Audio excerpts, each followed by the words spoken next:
quick one before we start. If you're sick of living off servo pies and guessing your way through meals on the run, this is going to help. It's Power B from Nature B. It is a full meal replacement shake. We live on it and we thrive on it. It's not a snack, it's actually a meal. And it's got grass-fed whey protein, probiotics for gut health, and it's the only shake in Australia with Nature B's Power Pollen built in.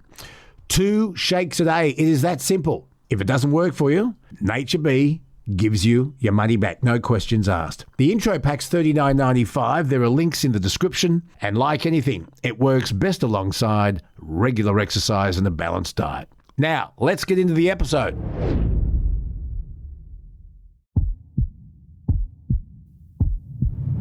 In a world where voices are silenced, Please. one man refuses to lie down. It's about how hard you can get hit and keep moving forward. How much you can take and keep moving forward. That's how winning is done. He's been punted not once, 40 years they've been trying. not twice, You couldn't fire somebody if they were horrible, doing a terrible job. but 3 times. You're fired. He doesn't tell you what to think, but gives you something to think about. Welcome to the Bonafide podcast with Luke Bonar. And he's not All right, here we go. done Hold your ears, folks. yet. It's showtime. Well, g'day and welcome to Bonafide Podcast episode 84. And the millennial has been producing the podcast via remote because she is in Tasmania. Where you have to have an operation so you can wear a beanie. Ha ha ha. Tasmania, where you have to have an operation so you can wear thongs. Kelsey, how are you finding the Apple Isle? It is so beautiful. This is my first time I've ever been to Tasmania, and immediately I was struck by the landscape. I don't think I've ever spent much time thinking about Tasmania before, and so I really feel like I was coming into this blind. The rolling hills, like the big, it kind of reminds me of like where we are now. It kind of reminds me of Bathurst in a way with like the rolling hills, but of course there's like big. I think we're just like about half an hour out of Hobart. And yeah, it's just stunning. It's stunning. It's beautiful. We went to like a lovely restaurant experience yesterday. Yeah, I am thoroughly impressed thus far. I can see why people like move down here in retirement because it's just the house prices are reasonable compared to Sydney. It's stunning. It's stunning. I really like it. I'll be back. It really is. We used to go to Launceston, Kelsey, as you know, every year to visit my uncle, Dad's younger brother. And I loved Lonnie. And we drove from Launceston to Hobart. And between Launceston and Hobart, it's very like the central west of New South Wales. It was summer and it was quite brown. But then once you get towards Hobart, Hobart is a beautiful city, absolutely beautiful city, but so too is Lonnie. But it's well worth a visit. There's so much to do and so much to see and so much history. Yeah, absolutely. And I always love watching the news in different states because obviously they've got their own like local news broadcasters and you get to see like what some of the issues that they're dealing with. Interestingly, they're talking about antibiotic use in salmon at the moment in Tasmania. Huge industry. Because they're finding these antibiotics in other native species and, it's causing, a lot of, I guess, controversy, but I had no idea. Nathan's dad said to me, Kelsey, you guys should look into this because it's a huge problem for fisheries down in Tasmania at the moment. And yeah, I just, you just don't know these things until you go to these places. So it's been very interesting. Yeah. And if you ever watch a TV show called The Australian Lobstermen, a lot of that is around Tasmania. It's where they get these lobsters. Yeah, or Southern Hemisphere crays is what they call them. But beautiful place, Tassie. And I used to get lots of calls from Tasmania when I was on the Triple M network. We should go back. But anyway, Kelsey, we've got a bit to get through today. Now, what's this about the new music for Truckee Tuesday. Oh, right, yeah. So if you've been listening to this for a while, you'll know that we have our usual Truckee Tuesday and Man Cave kind of jingles, and we've had to change them recently because of copyright, which is very annoying. But hopefully we're going to be working with the boys at the Dashboard Light Parodies who did the original jingles, and we'll be creating our own Bonafide jingles. So what we've got now is just a placeholder, but yes, just be aware. We are aware. It's really sad that we couldn't continue using those, but such is life. And you know what? We'll come up with something just as bona fide as the originals. So yeah, stay tuned for that. And if you've got any suggestions for lyrics or music style, let us know because we'll be playing around with that. And just another thing, Luke, last week was officially the 1 year anniversary of your sack from Triple M. Yeah, got the punt. And look, it was all okay. They were setting the place up for a sale. They got rid of a lot of people. I didn't take it personally, and they allowed me to come back on to do a final show, which shows you there were no hard feelings. But yeah, 12 months since the night shift. God, it's gone fast, hasn't it? Hasn't it? Gone by so fast, like a blink of an eye, it feels like. I feel like that's just something that happens as you get older. Yeah, it's true. When you were young, the 6-week Christmas holiday period, the school holidays, went forever. Now, coming up on episode 84, we'll go motoring with James Ward. We'll review the Hyundai Kona and the road trip to Bathurst and then Dubbo. And James Ward has an exclusive for us, the Drive.com Cars of the Year. Well, the big news this week has been the artist formerly known as Prince. We're talking about Andrew Mountbatten Windsor, and his disgrace just gets worse and worse. And he was arrested. He was arrested at his home, which, by the way, is owned by his brother, the King, taken into police custody and questioned for 10 hours. Kelsey, the world's still kind of getting over that. Yeah, and I've got to say, that paparazzi shot of Andrew in the car leaving the police station, that guy deserves a raise. That has got to be one of the best pap shots. It reminds me of the Britney Spears one. I don't remember that one. When she shaved her head and picked up the ballad or something.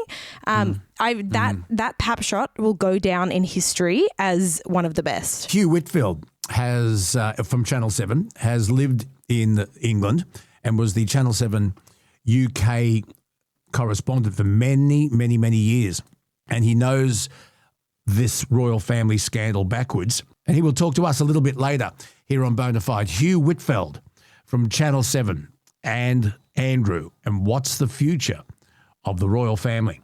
Also coming up, Truckee Tuesday with Rod Hannafy, and we're going to meet Ash Anderson. Who we've spoken to before on the podcast a couple of times. She's a truckee instructor, and she's going to be in her bonnet about an issue. We'll find out what that is coming up. News, hot takes, fresh truth. Yeah, let's have a look at what's making news. The way people with mental health are being treated and looked after is under the spotlight again. This is a terrible, terrible story, Kelsey. The Premier of New South Wales, Chris Minns, says Cumberland Hospital staff should not have discharged a patient who forcibly escaped the mental health ward while he was missing, saying that there will be a full investigation. And what happened was this bloke left the ward and stabbed a man to death. And he was gone for a while, and now there's going to be a full investigation. There was another one. There was a bloke called Luke Peter Francis and another escapee called Stefano Leota from the Cumberland Hospital network. They disappeared. They somehow got out for a 24-hour period, and the two men allegedly killed 3 people between them in separate incidents. This is appalling. What is going on here? Like, do they just not have enough staff? Or is it like, I mean, it seems wrong to like lock people in a building, but you know, if they are a risk to other people, surely there needs to be greater supervision. And I just think when it comes to mental health, it's very easy to just kind of put them in the basket of loony cases and not think twice about it. But when other people are put at risk, you know, it shouldn't be taken so lightly. Yeah. Something needs to be done. And these people have lost their lives, completely innocent people going about their business, and now their families have got to bury them. I mean, it's just incredible. So sad. we'll keep a close eye on that. Here's an interesting one. New South Wales is going to introduce a minimum age to ride an e-bike. Now, I wonder how you feel about this. They're clamping down on dangerous behaviour. The government announced the reforms last Friday, saying an expert review, which is being led by Transport New South Wales, is going to recommend a legal minimum age limit between 12 and 16. And they're going to consider whether children and teenagers should be able to carry passengers, which they do, because I watch them come past our studio window here on their way down to the local school. And there's often 2 on a bike. I've seen 3. But those rogue e-bike kids that we saw ripping up Longreef Golf Course, Kelsey, I'm tipping most of them were over 16. Yeah, possibly. It's hard to tell, right? But I definitely think you need to be over 16 to ride one, just because there has been so much dangerous behaviour. I just don't think anything will change if the age limit is, 12. I feel like you'd be hard pressed to come by parents that will buy a 12-year-old a $2,500 bike. Maybe not, I don't know. But I don't know. I just think it is. I just feel like such an old person when I'm like, oh, these e-bikes but they are dangerous. They are extremely dangerous and they can kill people. They have. The issue that I have is that young people just do not have any respect for anybody else on the road. And I know this for a fact because when I was that age, I would have been exactly the same. You think you're invincible when you're that age. And I know from my experience as a teenager that if we had these available when we were in school, it would have been absolute mayhem. And also it would have caused a lot of personal drama, because if your best friend's got an e-bike and you don't, that would probably cause a lot of issues between you and your parents, because it's like, everyone else has got one, why don't I have one? I want to be cool, I want to fit in. And to put that pressure on parents as well, to spend $2.5 to $4K on an electric bike that could kill your child, it's all just a bit ridiculous, really. I agree with you. And if those bikes had been around when I was a kid, I would have loved one. But I don't think my parents would have forked out the $4,000 or $3,500. No way. I had a Dragster push bike I keep rambling on about. Now, my parents bought that for me for Christmas 1972 for $60.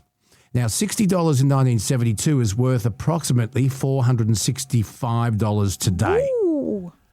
Not $4,000. So Yes. None of my friends' parents would have forked out $3.5 to $4K for an electric bike. No way. I can't. I think the most, and this is not a criticism, I mean, it makes sense. I think the most mum spent on me for a present was a secondhand DSLR camera that we got off eBay for about $400.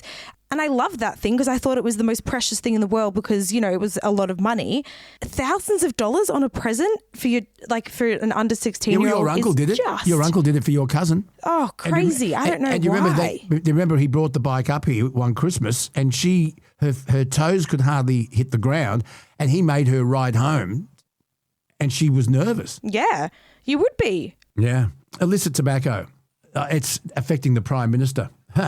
The Daily Telegraph made us aware that apparently 67 retailers of illegal, or not all of them illegal, but discount tobacconists were operating in Anthony Albanese seat of Grainler. Some of them selling illicit tobacco products, including 27 retailers who apparently didn't even hold a license. They want to do more about this, but let me just say this. Surely the high taxes we have on legal tobacco products is creating a black market. If you have any product that's addictive and ban it or price it out of reach of people who are addicted to that substance, they'll find a way of getting it, won't they? Oh, of course. Absolutely.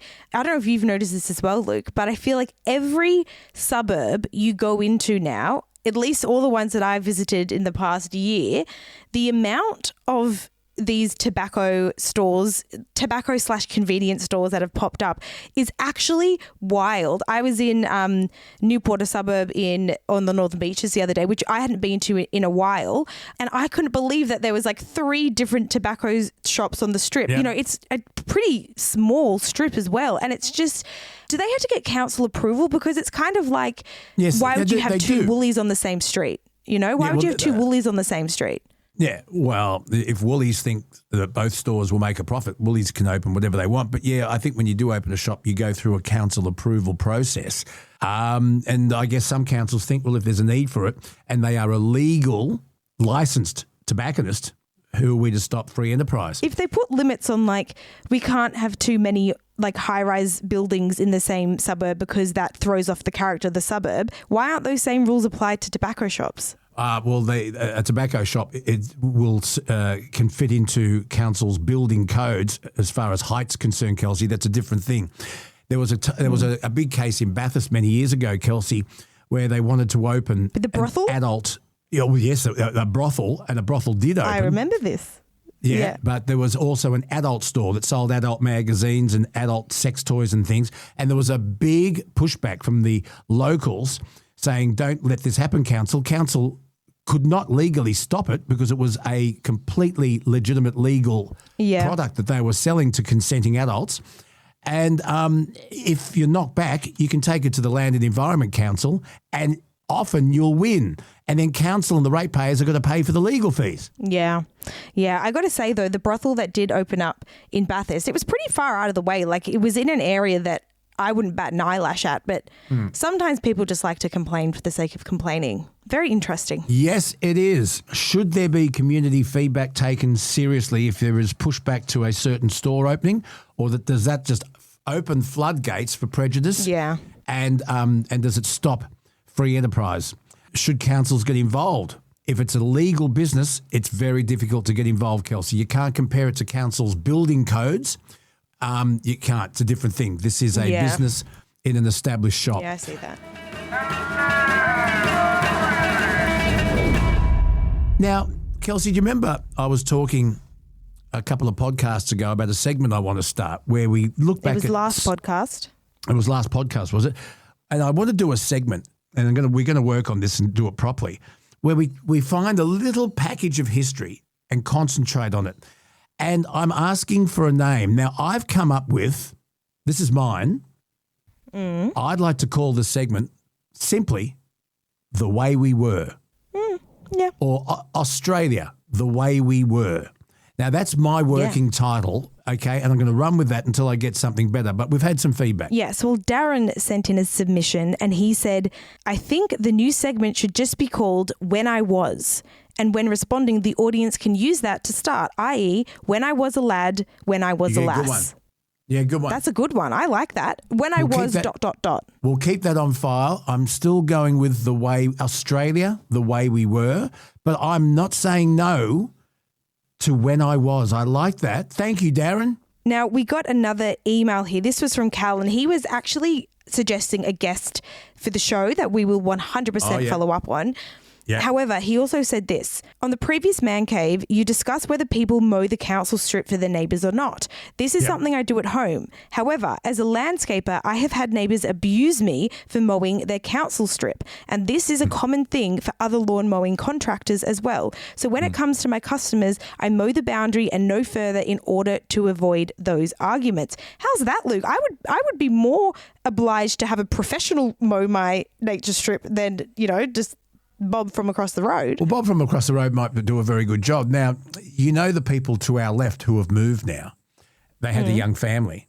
Well, the husband, the father of that family, was very, very particular about his lawn. And you remember the house that was there, they knocked it down and completely rebuilt. And he got a lawn laid, and it was his pride and joy. And Nikki used to mow in front of their house if she was doing the front of ours. Yeah. And they actually said, "Oh, can you not?" Because at least they were upfront about it. Yeah, they just said, "Listen, there's no need to do that." "Oh no, it's no problem. We've got the mower out the front anyway." No, actually, could you not? Could you not? Because he's very fussy about the length of his lawn. That's so funny. How's that though? Like professional lawnmowers, like being abused over mowing a nature strip. Some people can't wait to wake up in the morning and feel offended by something, Kelsey. Yeah. Now, we've got an email from David. Yes, he said, I love Granny Sue. I was a Cedar Bay hippie back in the day up your way. And Luke, I was a Narrabeen boy back in the day. So we've got some local listeners, Luke. Narrabeen boy, I want to know more from David. Was he at school with me and your mum? Was he before us? Was Quite he after possibly. us? Does he remember? Or Cedar Bay hippie. What's that? I don't know. Oh, maybe we should get David on. He can tell us more about it. Can you reply to David, say we need more info, and we might even get him on. Give us more info. He could be a segment in The Way We Were. He could be, actually. He'd be fantastic. Okay, David, we're going to get in touch. Coming up, motoring with James Ward and an exclusive on the drive.com Cars of the Year. I'm sitting back, radio on, lukebona talking, keeps me rolling along. Stories and laughter that brighten my day. Got that bluesy rhythm, but it's swinging my way. Oh, I got the lukebona blues, but they're the kind that chase away the gloom. Tapping my feet, smiling wide, happy blues, riding with me tonight. From the outback tales to the city lights, spinning yarns that feel just right. Every word's a beat, every lap's a tune, turning my blues into sunshine soon. Now the blues ain't always sad, you see. They can lift you up, set your spirit free. With Luke on the mic and joy in the groove, I'm singing happy blues. Got nothing to lose. We're motoring with James Ward, the bloke in charge of drive.com.au. He's their content director, and he is fresh and looking very fresh after his big weekend in Bathurst, the Bathurst 12-hour. Mercedes-Benz looking very, very strong. It's an amazing event. I was in Bathurst for the very, very first 12-hour, James, and I was actually at the mount for the start, and I think it was about 2 or 3 o'clock in the morning when they warmed the tyres up, and by the time they got going, the undercarriage of all the cars is glowing red or white. And with their lights on and in darkness. I've never seen anything like it. It's an amazing event, isn't it? Oh, look, it is spectacular. And so, yeah, you hear the cars start up at 4:30 in the morning on the Sunday of the race. It's pitch black. And so I went up I was there with the team from the Chevrolet Racing, because it was the first year that they had a Corvette, the GT3R in the field. We went up to the top of the mountain, and you're up there, you see, look, I want to call this Bogan Pride. You basically see the 5-star campsites. Like, these guys are there, they've set up their pergola, they've got TVs, they've got generators. It's amazing to see it all sort of come together. Starting there, you look out over that sort of the valley where Bathurst town is, you see the mountains, and the sun starts to peak up and the colours really just come. So as a place to be for sunrise, it's amazing. And then with the cars, because like you say, they do a couple of formation laps to warm up, and then it's racing is on. The noise, the lights, just the excitement. And obviously, you think about being a driver in that car in pitch black, relying on your lights. It's a very, very technically challenging track at the best of times, Bathurst. So to then do that, with race pace with the sun coming up, it's pretty amazing. And then, of course, we had that, look, what's the word to use? Horrific incident with the kangaroo very, very early on in the race. And it shows, like, even we drove up to the top of the mountain and there's kangaroos on the road getting up there. And so it is, I know that the race organisers try to, shoo them away as best they can, but you can't. Well, it's not the first kangaroo at Mount Panorama. It has happened before, but I've actually seen a horse. Yeah, well, there were dogs come on onto the track. track. And of course, then there's the famous echidna. Yeah, that's it. So look, it is, and look, that if you're listening and didn't read the story, there's a story on, I think it's on Speed Cafe. They've gone and interviewed the poor driver involved. What he describes is just like it is the most disgusting thing ever. And so you just feel for this poor guy. He was German. He's never going to come to Australia again, I think. Like, it is basically the worst of what could have possibly happened. But that's Bathurst. And, as the race goes on, that 12 hours, you saw obviously that a number of incidents, but then that horrendous smash at coming down into Forest Elbow there, where the lead Mercedes was arguably not yellow flagged clearly in time, and you had the Porsche sideways on the track doing U-turn. He had no vision, no warning, no nothing, straight into him, and obviously that driver was quite badly hurt. I think he broke his back, but he's out of hospital now. And then you saw obviously the attrition of various vehicles and things throughout. So we were in the Corvette garage when it had that sad mechanical fault towards the end of the race. They were doing so well. But what's kind of cool is the drivers as well. So the Corvette team is the Malaysian royal family. They're on the they're on the lineup as Prince Jeffrey, and you're going, oh, is that his name? Like Michael Jackson's kid.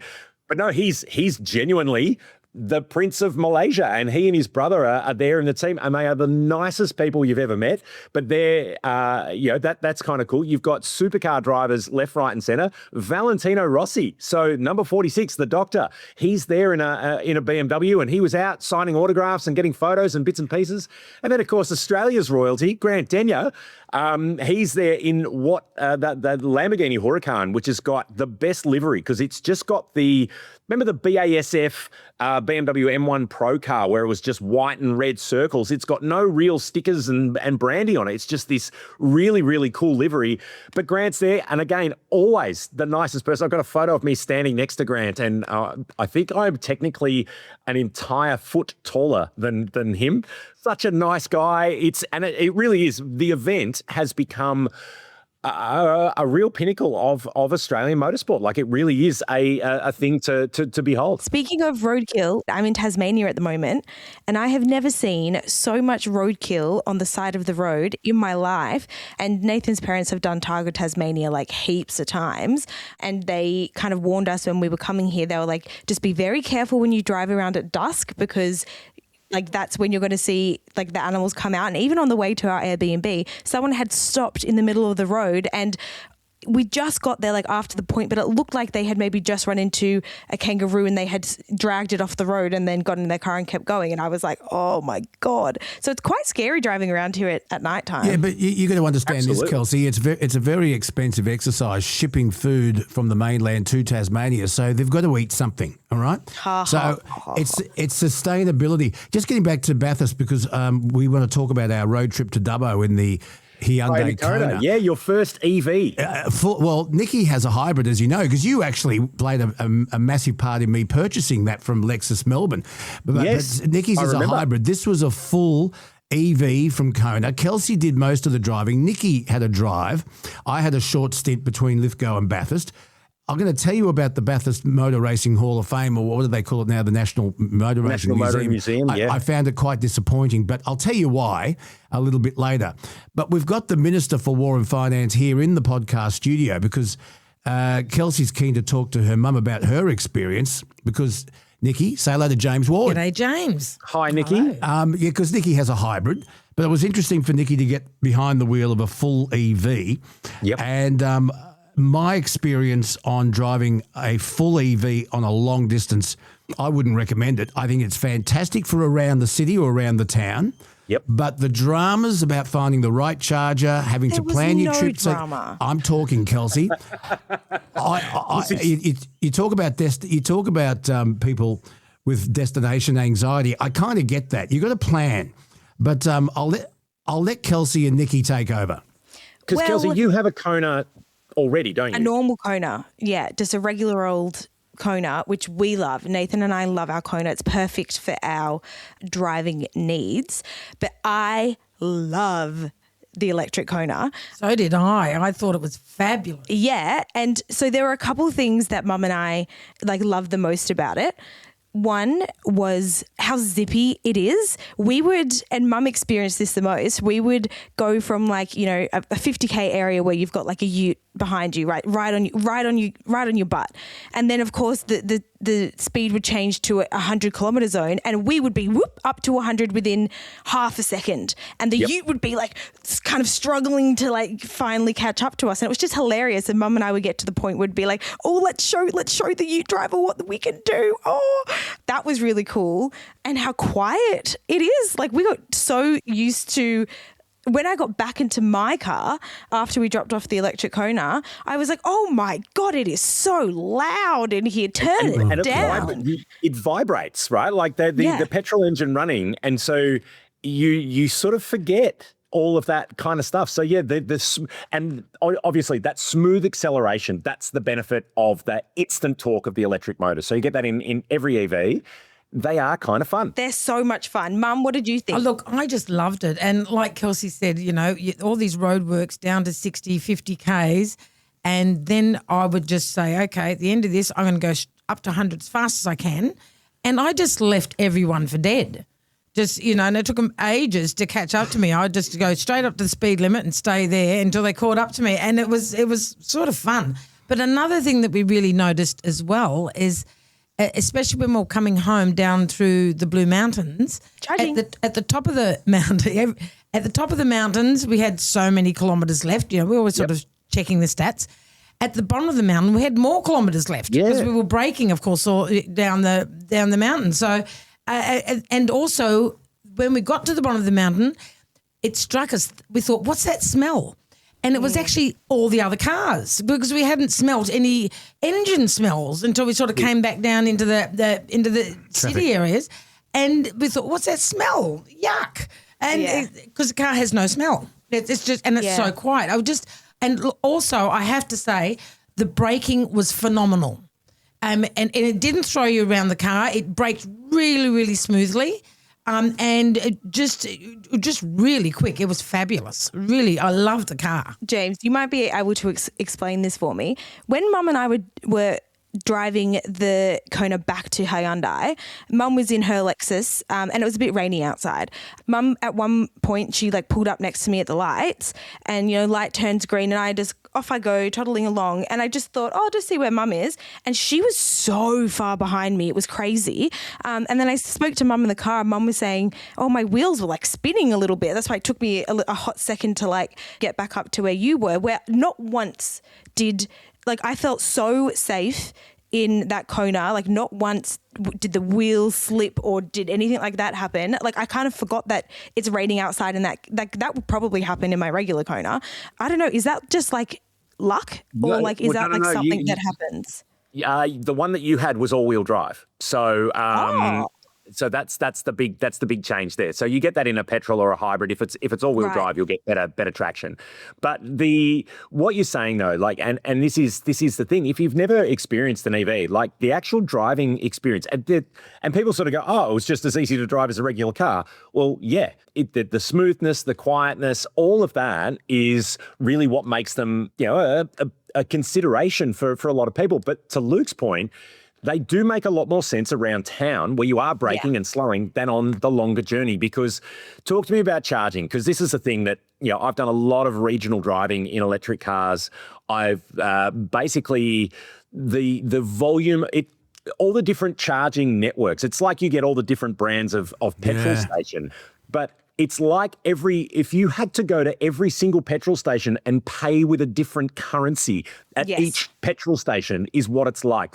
You need an app for every single different brand of charger to try and find them. Some you need your own cable, some have, it's so annoying. And the ones that you tend to, in regional areas, the Tesla supercharger network, it's one of the most expensive, but it's the most reliable and it's one of the easiest to use. But this is where that kind of long distance driving doesn't quite work. So talk to me about charging. How did you go? So we had to call you, James. So from Bathurst. James said in that phone call, if it's a heavy one, that's the supercharger, right? But this is kind of our first experience with a charger outside of home.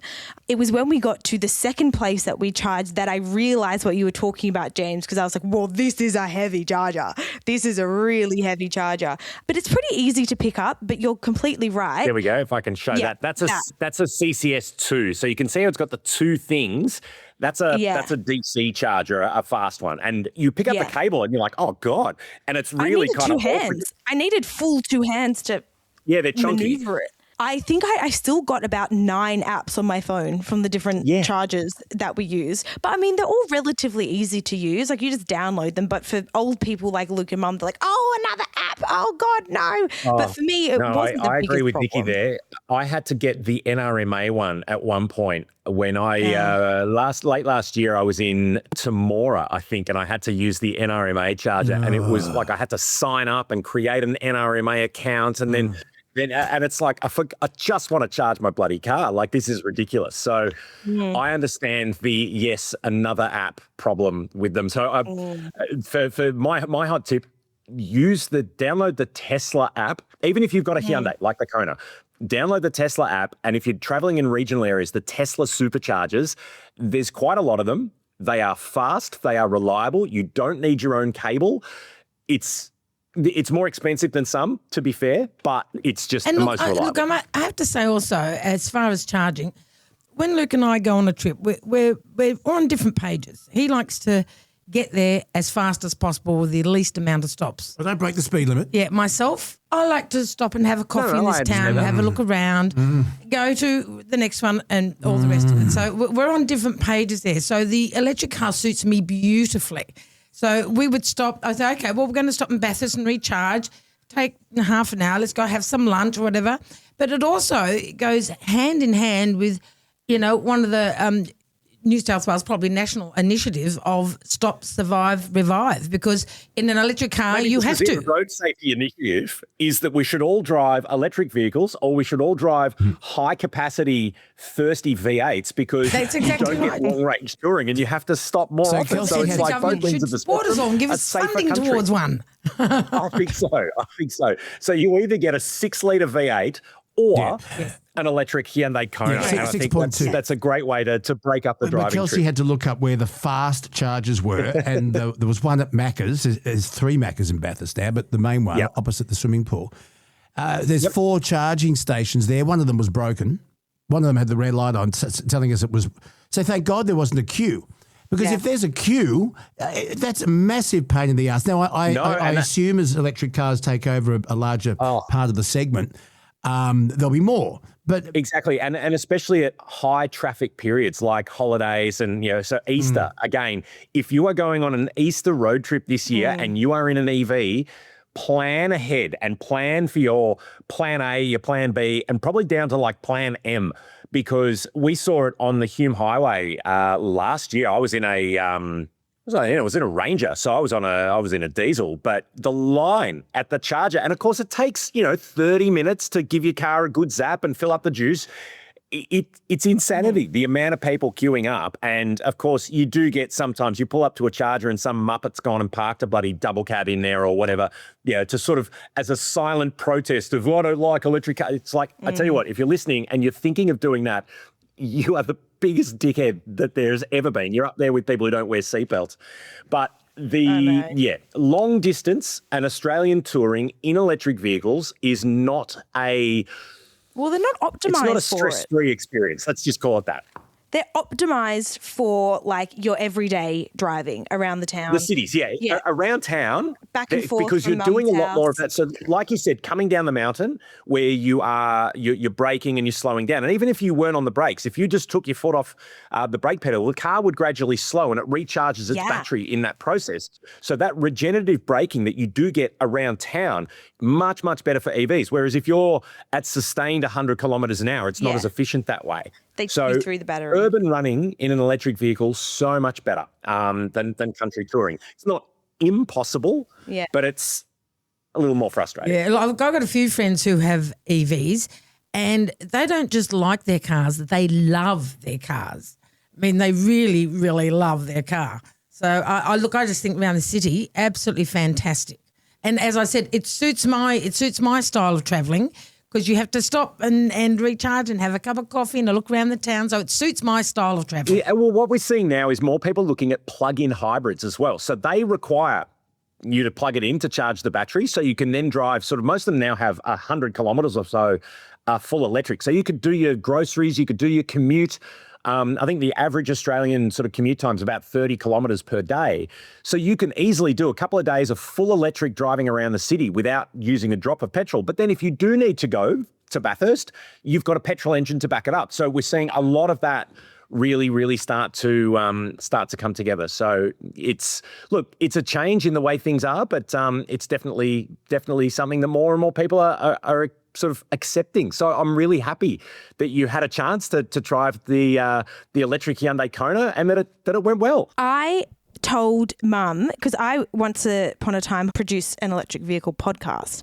I learnt in that podcast about like bidirectional charging and like using your EV as like, a storage thing, a home battery. Yeah. And I was telling Mum all about this, and Mum was like, what? I didn't know that you could do this. It makes a lot of sense. So you see, in Japan, if there's been a national emergency, so say there's been a storm and it's blown down power lines and things like that, they send in the firefighters and they send in the ambulances, but they send in a fleet of Nissan Leaf electric hatchbacks because they have bidirectional charging capability. So they plug them into the town's electricity supply so that you can bring things like refrigeration and hospitals and stuff back up online using the power in these little Nissans. So that's so cool. It's a cool kind of thing moving forward. But yeah, look, there's a lot of benefits here, but again, it doesn't suit everyone. It's not everyone's car, yeah. If you needed to tow, you needed to carry, you needed to go for that much, much longer distance, this is where having a petrol or a diesel does make sense. But it's also where people are looking at plug-in hybrids. So I think it's definitely an option for a lot of people. We're seeing it's still a bit under 10% of new car sales are fully electric. But what we're seeing is more than 30% now are electrified. So that's hybrids, plug-in hybrids and full electric. And that's more than the volume of pure petrol cars. So people are starting to understand that electrification can have some benefits. Is it expensive to put a charging thing? If you've got a fully electric vehicle, is it expensive to put a proper charging thing a home in charging home? thing? Yeah, look, it can cost a couple of $1,000s because you need to get a proper electrician. It's not something you can do yourself because it is high voltage and you've got to get a proper sparky in. And it depends on whether your house has a single phase or three-phase power as to what it is. But it's worth investigating. Like a lot of the car brands, when you buy your EV, they give you a charger. And so the actual box isn't terribly expensive, but getting that fitted through an electrician can be. But what we see is if you live in an apartment building or you don't have off-street parking, it can be really complicated. And especially for people in apartments where you've got to go through the body corp, there are actually rules as to where electric vehicle chargers can be. And get this, so in Victoria, every new building has to be wired so that there is wiring on every car space for electric vehicle chargers. But no new building can actually be fitted with electric vehicle chargers because they contravene the fire safety rules. Because if there's a problem with the thing, you need to be able to get a fire appliance to the car that's charging. And if it's underground in a car park, it can't do that. So you've got bureaucracy kind of saying, do this, but don't do this at the same time. It can be a bit complicated. Yeah, well, a Kona, if I can get an electric Kona as my next car, that is what I shall do because the space in the car as well is like blew my mind how much bigger it was. And there was enormous room. Yeah. And the boot space was crazy. You said, Kelsey, because you've got a normal Kona, that the electric Kona had far more room inside than more room than yours. You get the flat floor. Yes. So one of the things in the back of an electric car, if you're sitting in the back, you don't have the transmission tunnel between the two outside seats. So for three across, it's a lot of room. But even then, the new Kona, which you can get as petrol, a hybrid, or full electric, and by the time, so we're announcing our Drive Car of the Year winners today. Today? So by the time this podcast goes to air, we will have announced. Exclusive. So the Kona has won its category as our best small SUV under $60,000 for 3 years in a row. So it really is an exceptional little car. And whether you want a petrol one, a hybrid one, or a full electric one, they give you the choice. So the Kona is, if you're in the market for a small SUV, go and have a look at a Kona. They are cracking. Yeah, I'm not I love my surprised because it was just a fabulous little car. We really enjoyed driving it, didn't we, Kels? We did. And we will have Luke's trip around Mount Panorama in the electric Kona on YouTube very soon. So go check that out. And I think Luke was a little bit red in the face driving an EV around Mount Panorama, but Mum and I loved it. It's I jogged around Mount Panorama when I was up there for the 12 hours. So I'd much prefer to have done it in an EV because I tell you what, they're coming up through the cutting. It's the worst. Far out, that's steep. It's so steep. Coming down the from Skyline and then coming down into Forest Elbow. It's so steep. I reckon I'm going to need a knee reconstruction. Yeah. Or silly boy for going jogging anywhere in my book. I know. It was not one of my smarter life decisions. Halfway up, I'm going, why did I do this? So 6.125 kilometres. Come on, you can do that. It is. It was. Look, do you know what? I did it in an average of just over 7 minutes per kilometre. So I worked out that the cars are like 23 times faster than I am. So, that's I think you did very well. reasonable. I'm very, very impressed. So out of 5 stars, Kelsey, the Kona? Oh, 5 out of 5 for me immediately. Hyundai will love to hear that. Look, honestly, the Kona is a great car, and to have that as your first step to sort of driving an EV, it just shows that moving from a petrol car to an electric car, you're used to it straight away.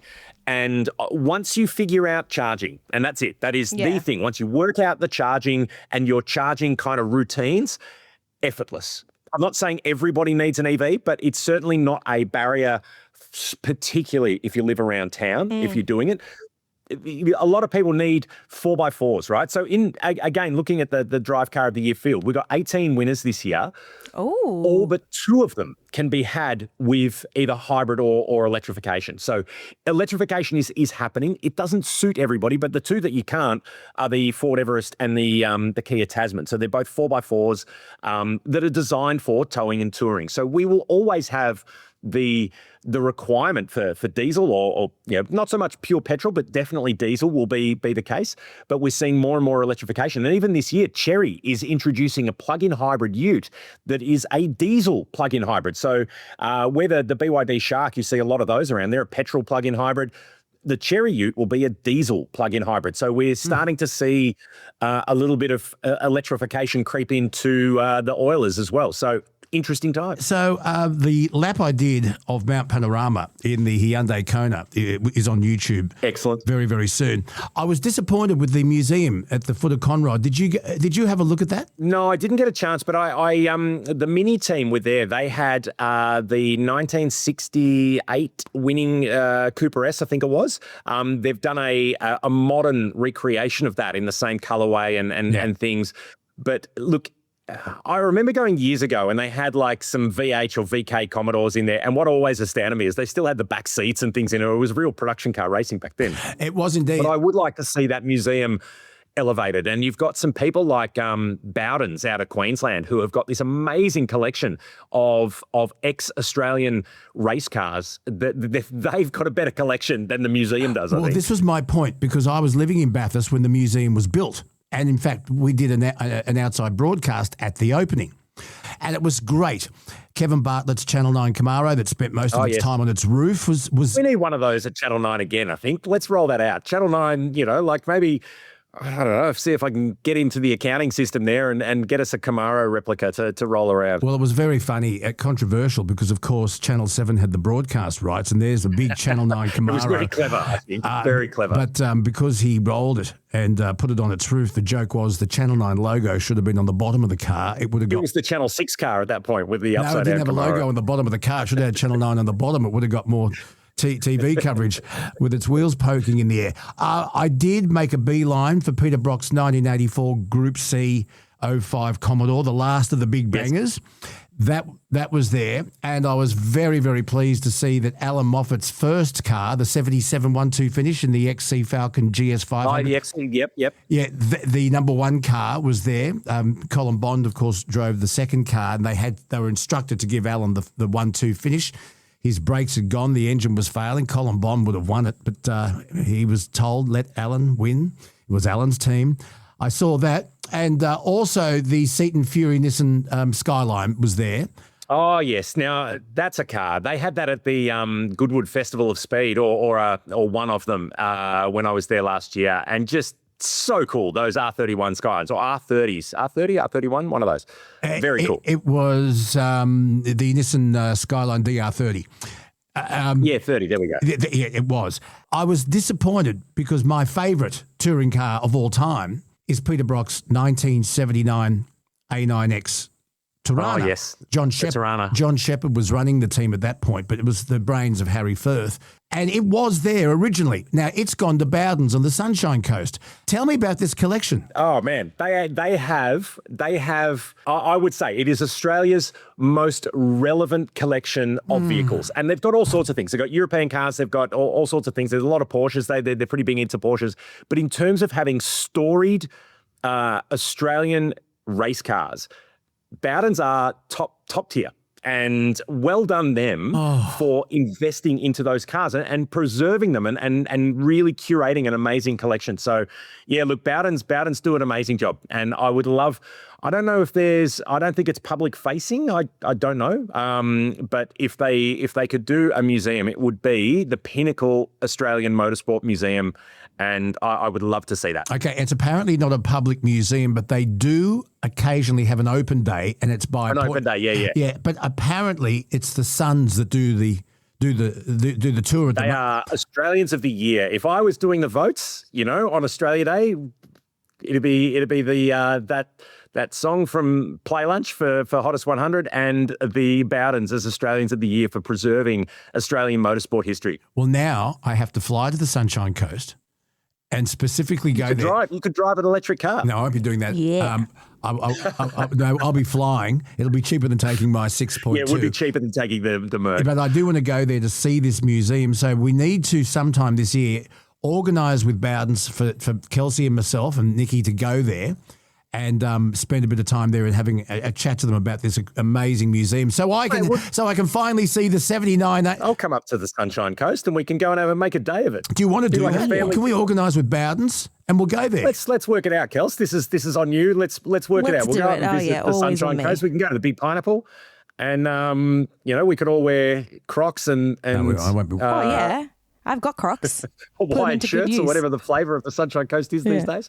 No, look, I would love to see some of those cars in person. I know that they have an amazing collection. In fact, see if I can find it.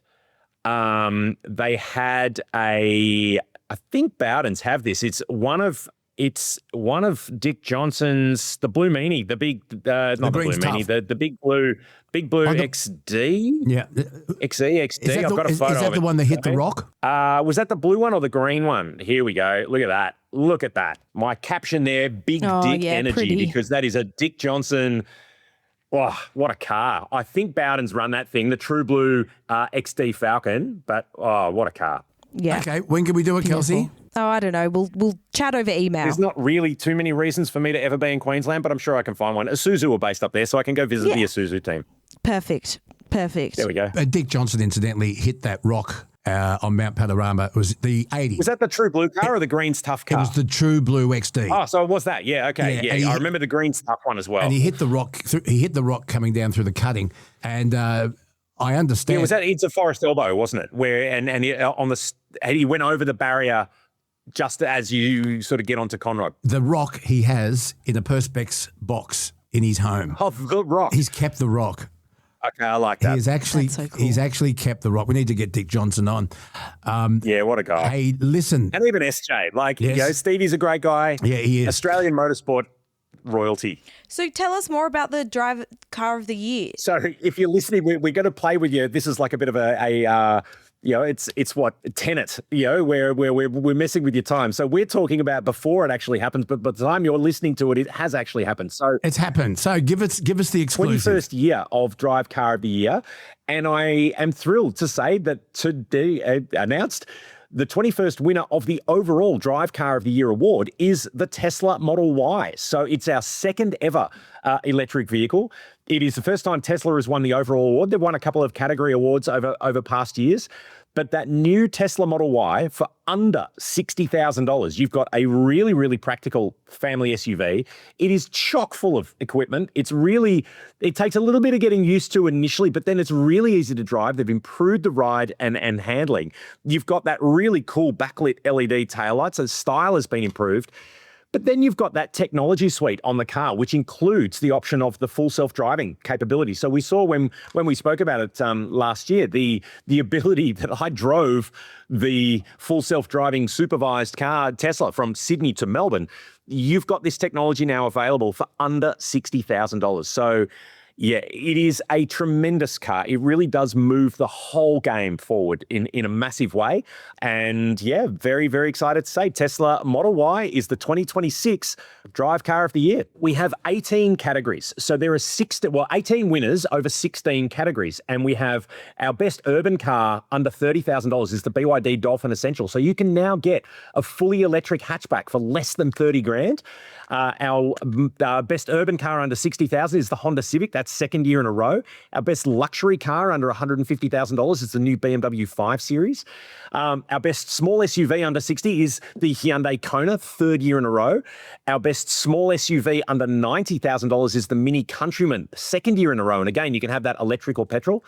Our best medium SUV under $60,000 is the Zeekr 7X. Now, this car's kind of come out of nowhere. You've got a lot of space, a lot of technology in this thing, but it is a really, really polished product. And for under 60 grand, it is a tremendous value proposition.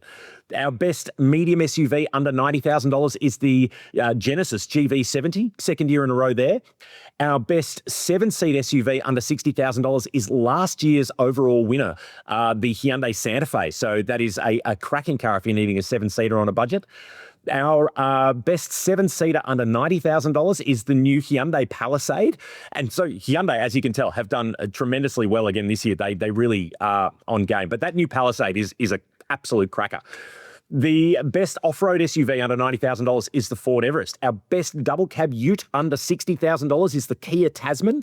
And again, not everybody loves the look of the Tasman, but for under 60 grand, it is an amazing vehicle. Very, very accomplished. Our best double cab ute under 90,000 is the Ford Ranger, fourth year in a row. Best electric vehicle under 40,000 is the BYD Atto 2. Best electric vehicle under 60,000 is the Tesla Model Y, which went on to win the overall trophy. And our best electric vehicle under $90,000 is the Polestar 4, which is its second year running. But we have two Lifetime Achievement Awards. So there are two cars that just keep winning their category. And so this year we didn't even bother to run the categories because these cars do stand out. So our best family car under $90,000 is the Kia Carnival. So if you need a big family car and you need lots of practicality, go and look at a Carnival. They are so good. And our best luxury off-road SUV under $150,000, again, a Lifetime Achievement winner, is the Defender 110, which is every time we drive a Defender, you just go, I just love this thing. I want to buy a Defender next year. I really love them. But it is an incredible car, effortless, and it does everything, and it's so good. That D350 diesel now is remarkable, really punchy, really cool.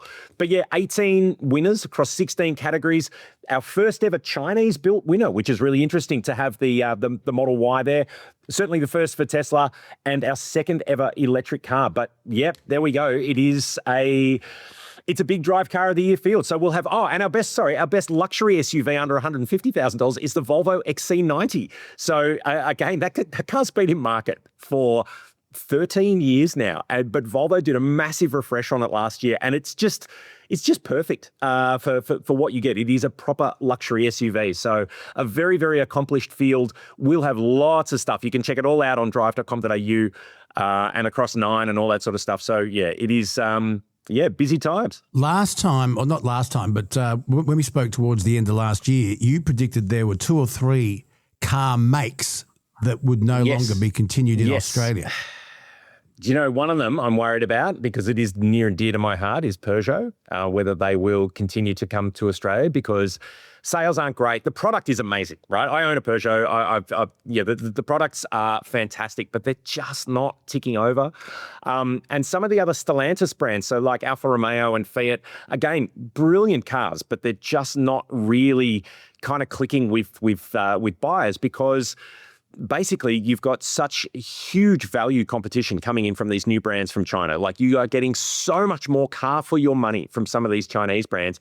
The quality of product, like we've seen with the Zeekr winning a Car of the Year award, it's really good now. Like, you are really kind of seeing that market move so much faster. So for some of these more traditional brands that may be priced at a premium level, you're just not getting the same value equation. And Australians, we vote with our wallets. So I am worried about some of those brands. Yeah, that's exactly right. And a lot of those cars you're talking about that come from Asia in particular, their production costs are much lower than other European costs because of wages. And also the spare parts. Well, we're seeing so many cars coming from China now. We've obviously Japan and Thailand, Thailand is still our number one, because obviously that's where Hiluxes and Rangers and Tritons and things come from, and D-Maxes.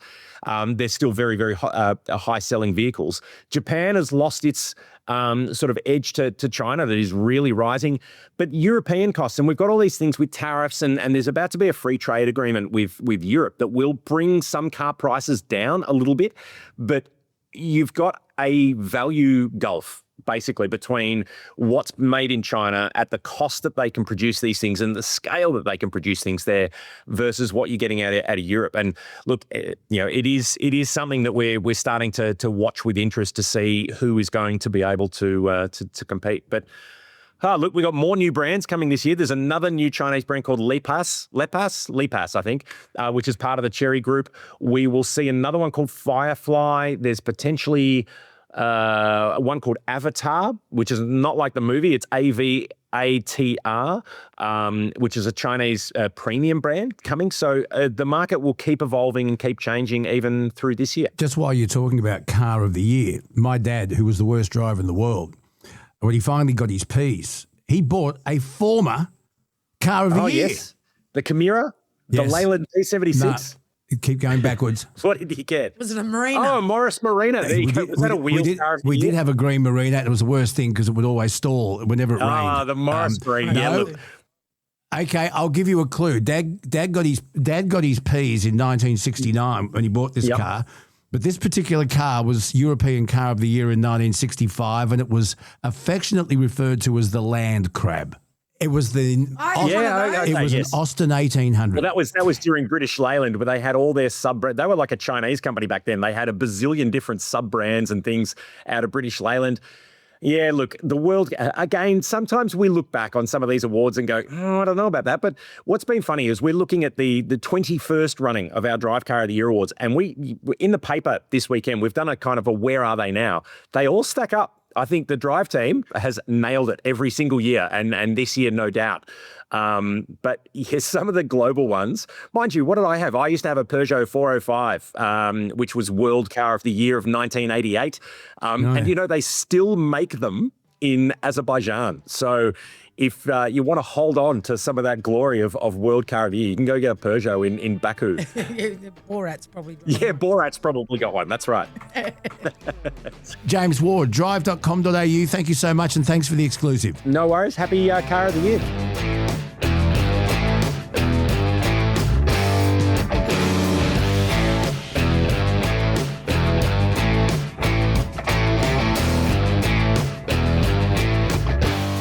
Hugh Whitfeld from Channel 7, welcome for the first time to the Bonafide podcast. G'day, Luke. It's so good to be here. Mate, it's always good to see when I ran into you at Channel 7 on Friday before I did my bit, and you were already well and truly in the trenches there, and you were there all day. In fact, I saw you during the day. I saw you on the afternoon news. Then you were on the news with Michael Usher. What time did you finish? I think I walked out the door about 7:10.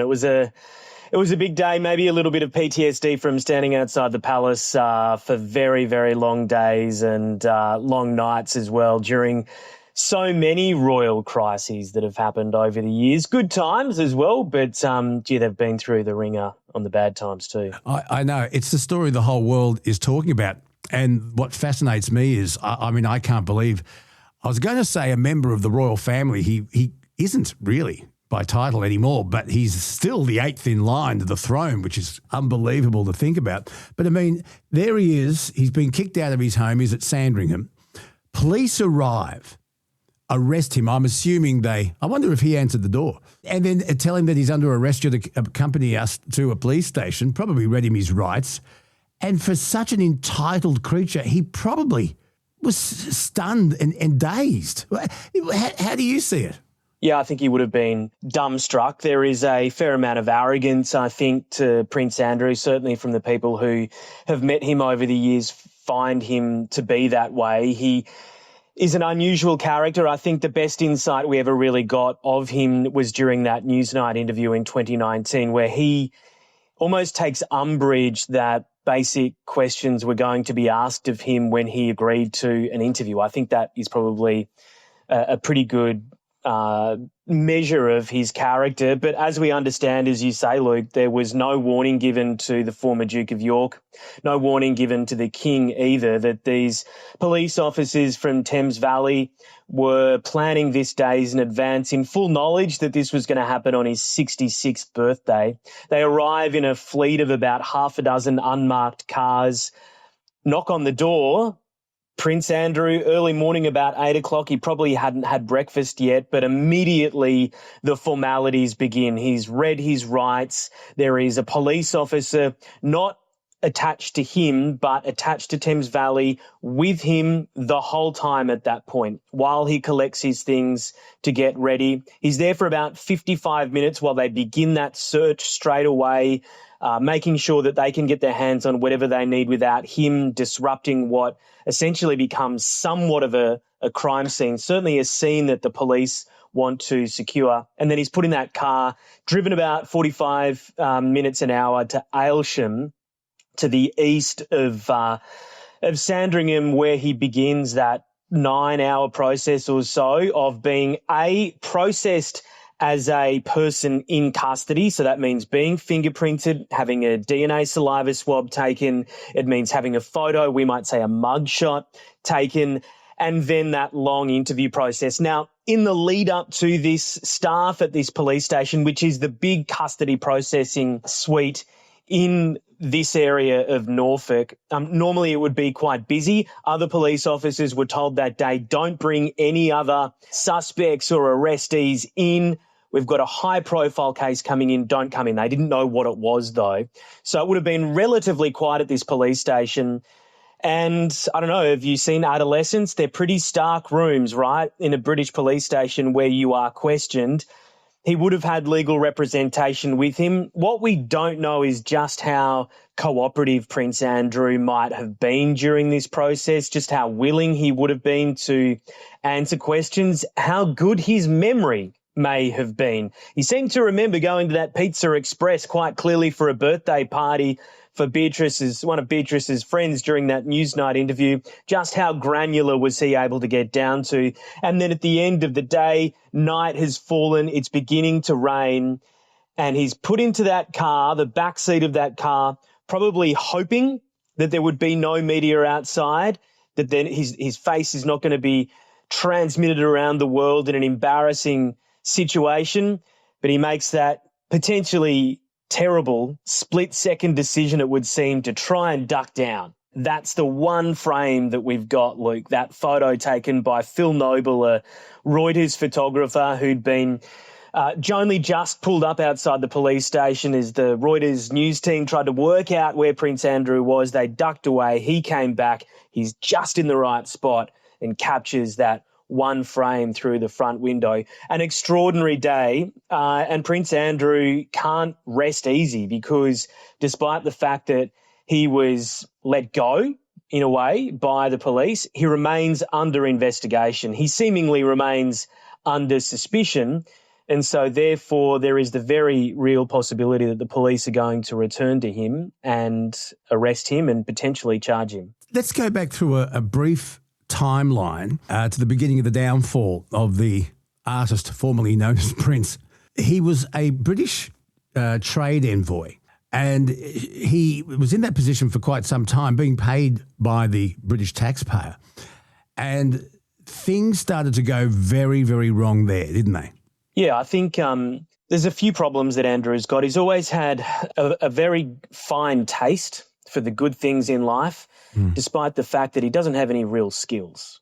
Yes, he was a Navy pilot in the Falklands War and fought for Queen and country, and of course that was his mother and country in the early 1980s and was this swashbuckling prince. But he kind of reached middle-aged around the 2000s and was struggling financially to support his wife and his two daughters, give them the life that they are expecting, particularly for the daughters as a princess and Fergie and his ex-wife Fergie as a duchess. And so they kind of dream up this job for him as a UK trade envoy between 2001 and 2011. And the hope from the UK government, it would seem, was to use Prince Andrew's title and celebrity effectively around the world to go to countries. And look, let's be honest, these are countries where the UK, is a big player, but they're trying to broker these deals. Places like, Afghanistan after the war, and maybe Azerbaijan, Middle Eastern countries where a bit of royalty might help push the deal through. And in that role, Prince Andrew was given access to sensitive, confidential government reports, government information, including about potential investment opportunities that the UK government, whether it's the government itself or government agencies, might be looking to help facilitate for government businesses, for the government itself, or help locals try and secure deals with, the UK there as a Western power trying to bring wealth to other countries. It seems as though, according to what we've seen now, Luke, in the Epstein files, that Prince Andrew was passing on some of that sensitive government information, including around the time of the financial crash when Gordon Brown was Prime Minister in 2008 in the UK, that some of that government information was being forwarded to Jeffrey Epstein. And in some cases, it was being forwarded within 5 minutes of Prince Andrew receiving the reports. He was forwarding it on. Did he forward it on? Or yes, he did forward it on, it appears. But did he sell that information or give it to him? That's unclear. But ultimately, in these charges that the Thames Valley Police are trying to bring, it may not matter, because the charge that they are investigating him over is misconduct in public office. And one of the thresholds for that is abusing the public's trust. Now, if you are a UK trade envoy and you are trusted to represent the UK with full 100% clear sense of mind, are you abusing the trust of the UK public by forwarding it on to your pedophile, criminal financier, a man who knows how to make money from information, mate, in Jeffrey Epstein? And look, lawyers in the UK will tell you this is a very difficult charge to prove because there is no real standard set by legislation. It's a charge that's been kind of developed by the courts over hundreds of years. But that threshold alone is probably what I would say the police are trying to hang it on. So the thing is, that famous car crash interview took place, as you just say, 2019, 7 years ago. And I asked the question, gee whiz, why have they taken so long to take action like they did last Friday? And I guess they had to get their ducks in a row to get some sort of an arrest and possibly use those charges as an avenue to get warrants, to get access to his computers, his laptops, his phones, and whatever else might be in the cloud. Because I am tipping, even though Andrew appears to be an idiot, he's probably deleted a lot of things. But also in all of this, God, there are so many others involved in all of this. His ex-wife, Sarah Ferguson, is also up to her ears in involvement with Epstein. Yeah, huge amount of communication between Sarah Ferguson and Jeffrey Epstein. She's now in Australia, apparently, with her sister. Well, potentially. I wonder if she'll get a knock on the door. Potentially. We know that Jane, her sister, lives in New South Wales. We are led to believe she may have spent a lot of time the last couple of weeks in the UAE as well. The daughters, Eugenie and Beatrice, are clearly trying to work out where they stand in all of this. They're the only ones in the family that retain titles now that Andrew and Fergie have had the dukedom stripped away from them. I think at the time of that BBC interview, much of the focus, quite rightly, had been and remains to be to some extent those allegations made by Virginia Giuffre and other victims of Jeffrey Epstein about sexual abuse, sex trafficking, pedophile-related nature by Jeffrey Epstein and potentially those around him. And many of the questions focused on Giuffre from Emily Maitlis in that interview and the nature of the relationship between Andrew and Jeffrey Epstein. What is now pretty clear is that Andrew was being, at the very kindest, loose with the truth, at its worst, blatantly lying to the British public in that interview about just how close he was with Epstein.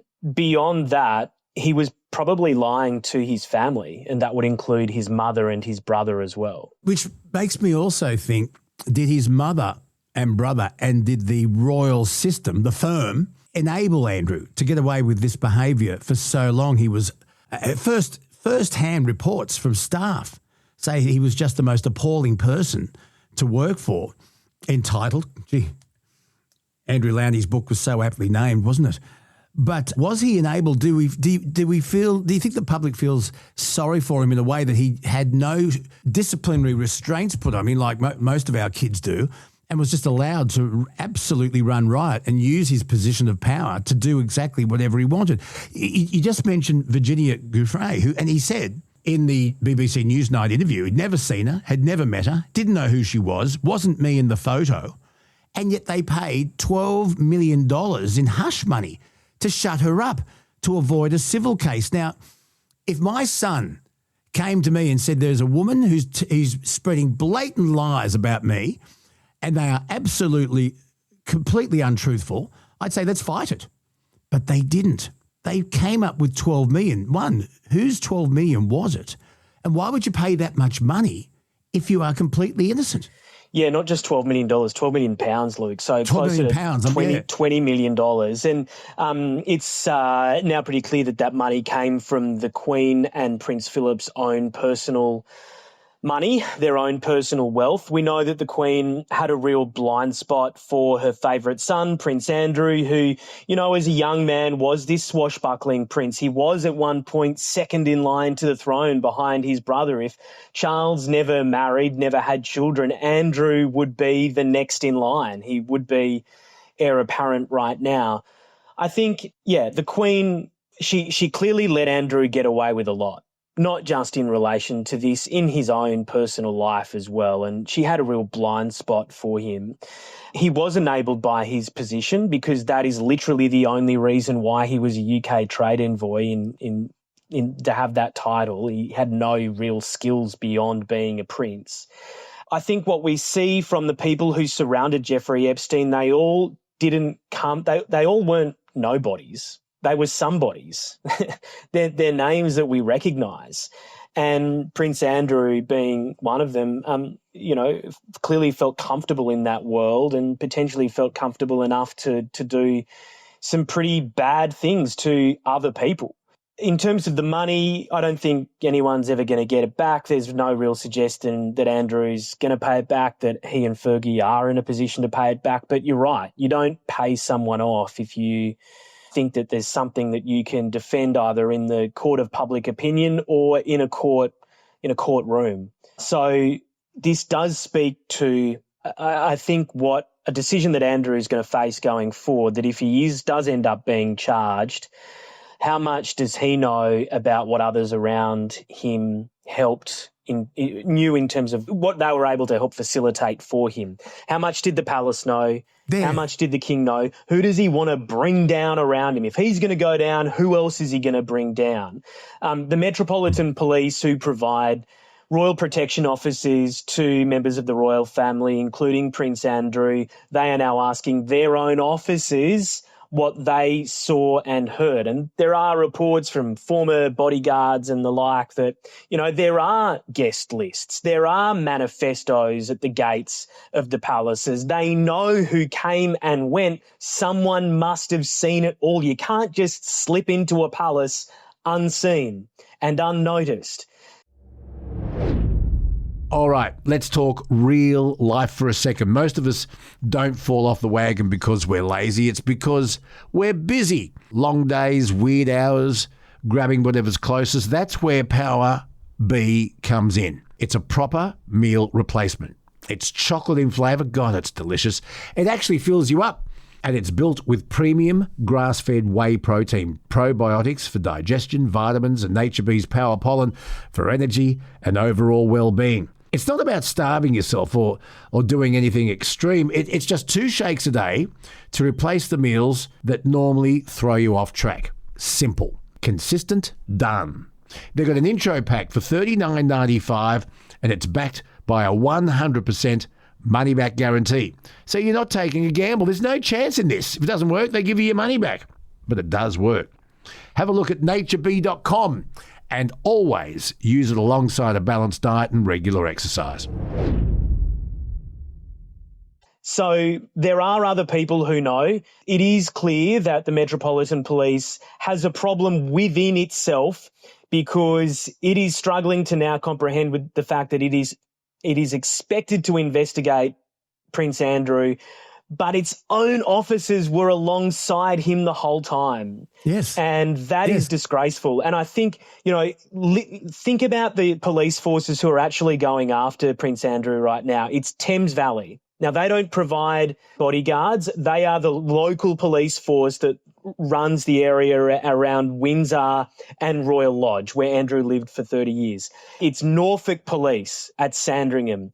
It's Bedfordshire Police at Luton, where there's the airport, where private planes come and go. It's Essex Police that looks after Stansted, and they're the ones that's another airport where private aircraft come and go, where the allegation is that people were human trafficked through that airport to either see Prince Andrew or move on to see Jeffrey Epstein.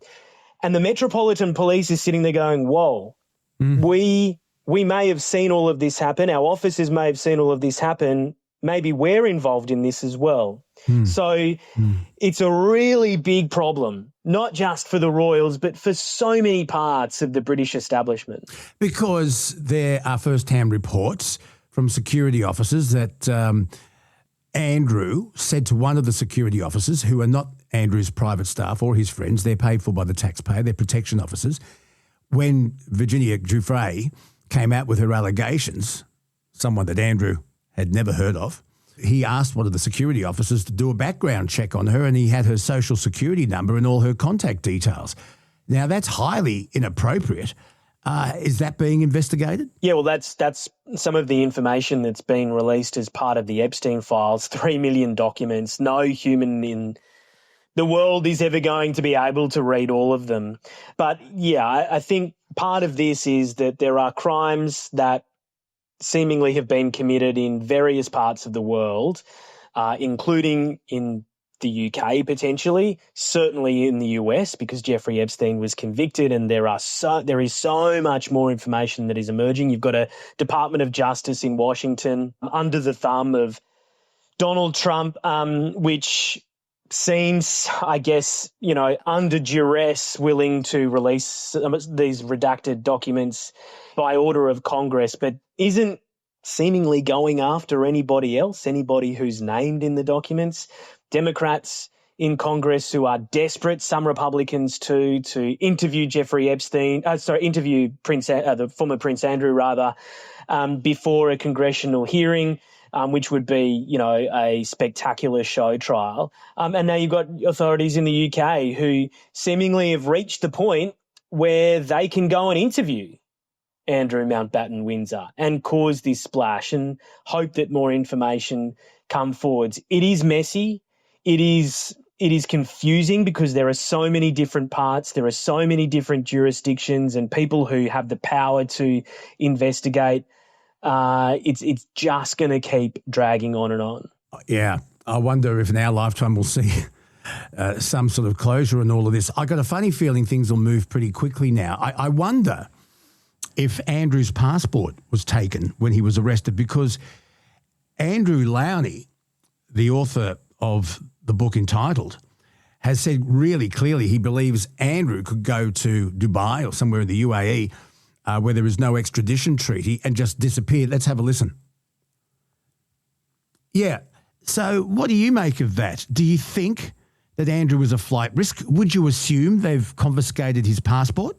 Potentially. I don't think Andrew can really go anywhere without being noticed now. And if he did leave, it would be on the royal family, because at the moment he's living in a property owned by King Charles.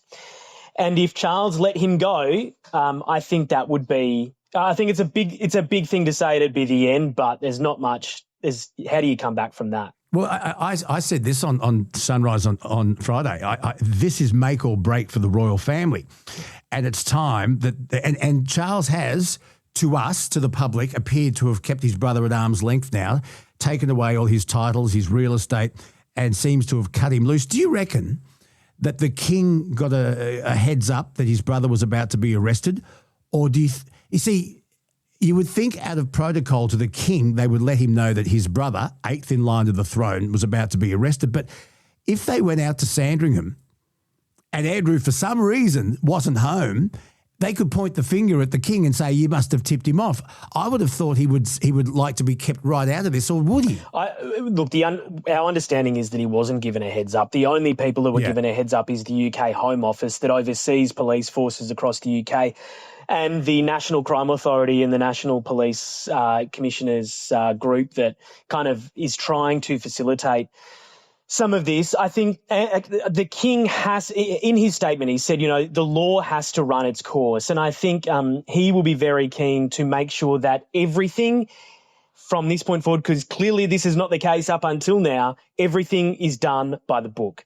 Because any whiff of interference or special treatment is going to be taken, A, very badly by the British public, and B, may cause big problems if it ever gets to a trial, because there are real concerns in the UK about prejudicing a prosecution. Yeah, sure. Just getting back to his sense of entitlement, do you think Andrew had what you would call spare envy? You have an heir and a spare, and according, once again, to Andrew Lowney, he always believed that he would have done a much better job as king.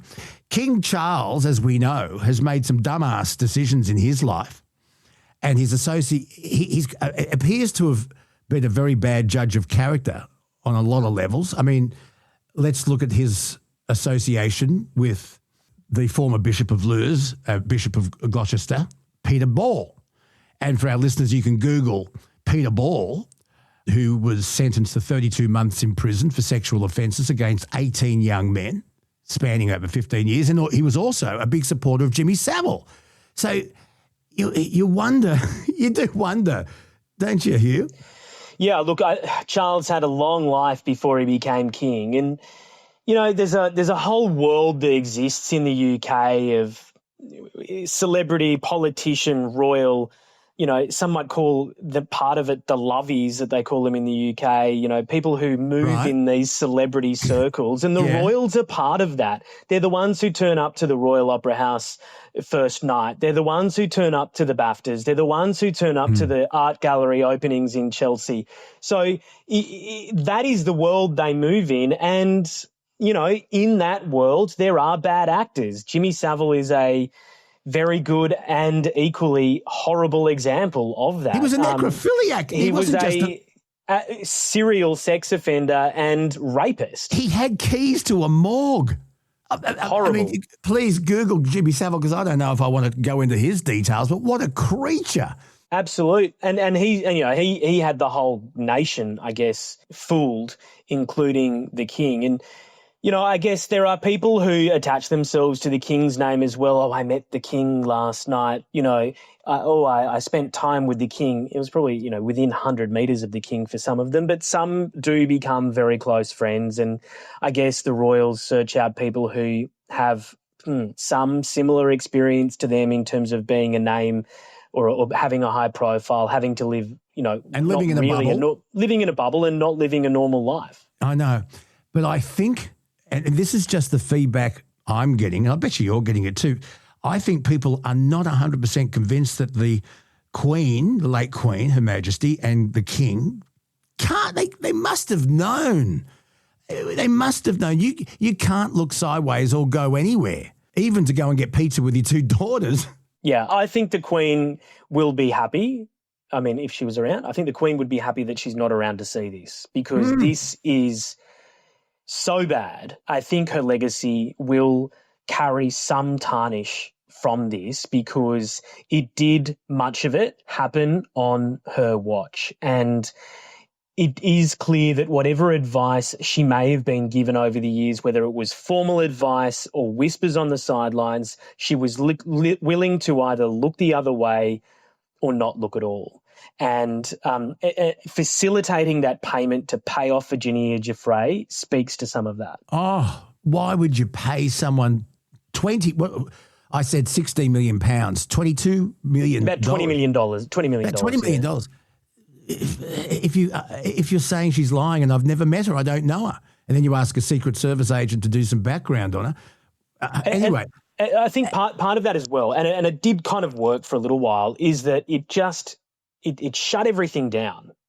You know, Did it? I know. Well, I know it's hard to think that now, 4 years later. But when this happened in 2022, it was in the run-up to the Queen's Jubilee. Yeah. And it was a headline for a couple of days, and then things moved on really quickly to the Jubilee. And I think it was a desperate effort to go, we need to shut this down. We need to get on top of it. Shut her up in Virginia Giuffre. And I know that sounds cruel, but that's effectively what they were trying to do. Shut her up, make it go away.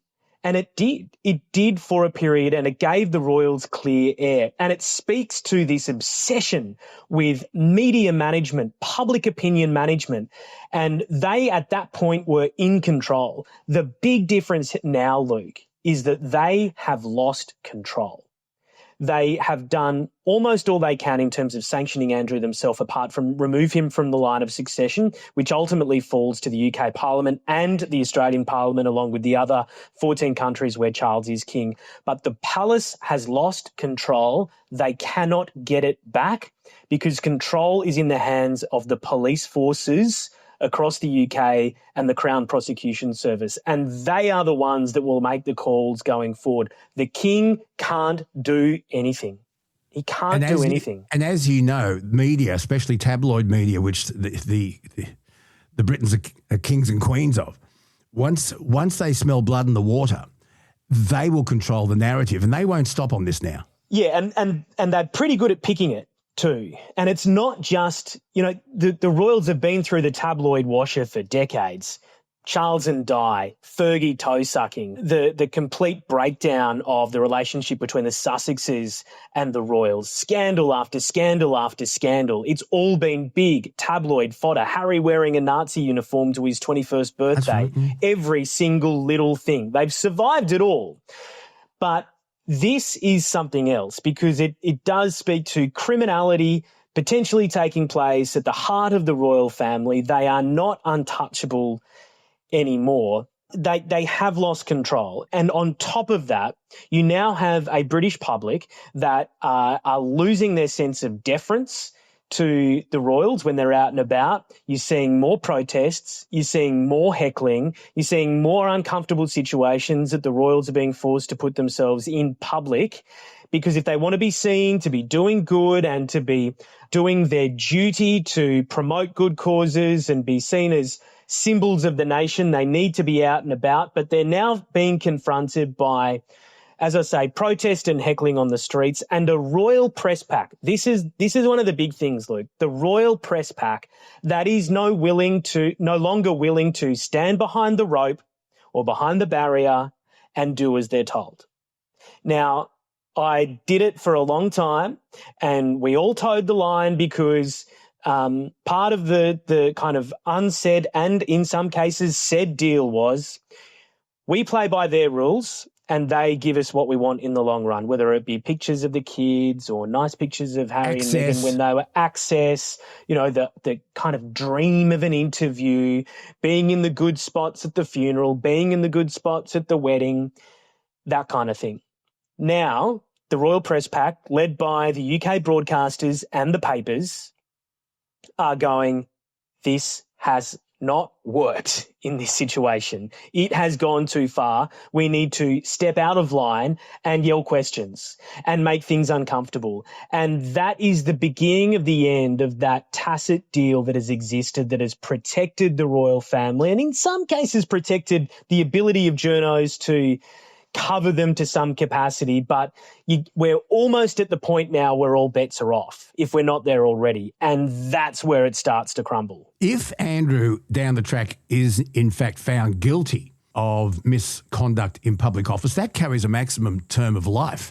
Now, I don't think for one moment he would get life, but I think the public want blood, and I think they want to see that the royals actually do answer to common law.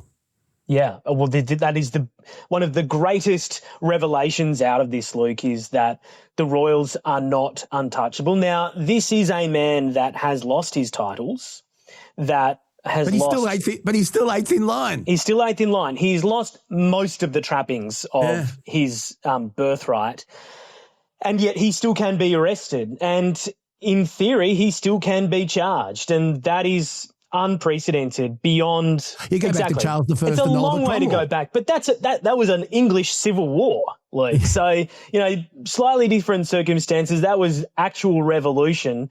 And, little misdemeanors like Anne being fined for having a dog off the leash or something a couple of years ago. But for the police who are, in essence, swear allegiance to the king, they work in the king's name. It's his name that they carry on their crests across the UK. To be arresting and potentially charging the king's brother is previously unthinkable. Imagine him going to a police station. I wonder if he was in cuffs.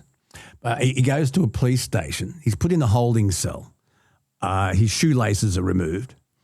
And he gets fingerprinted, DNA tested, has his mugshot taken. Can you tell us what you think was going through his mind? Our understanding is he wasn't handcuffed, but all those other things he certainly was. And I think he was taking quite a lot of umbrage to it. I think his ego would not have allowed him to believe that what was happening, but also happening to him.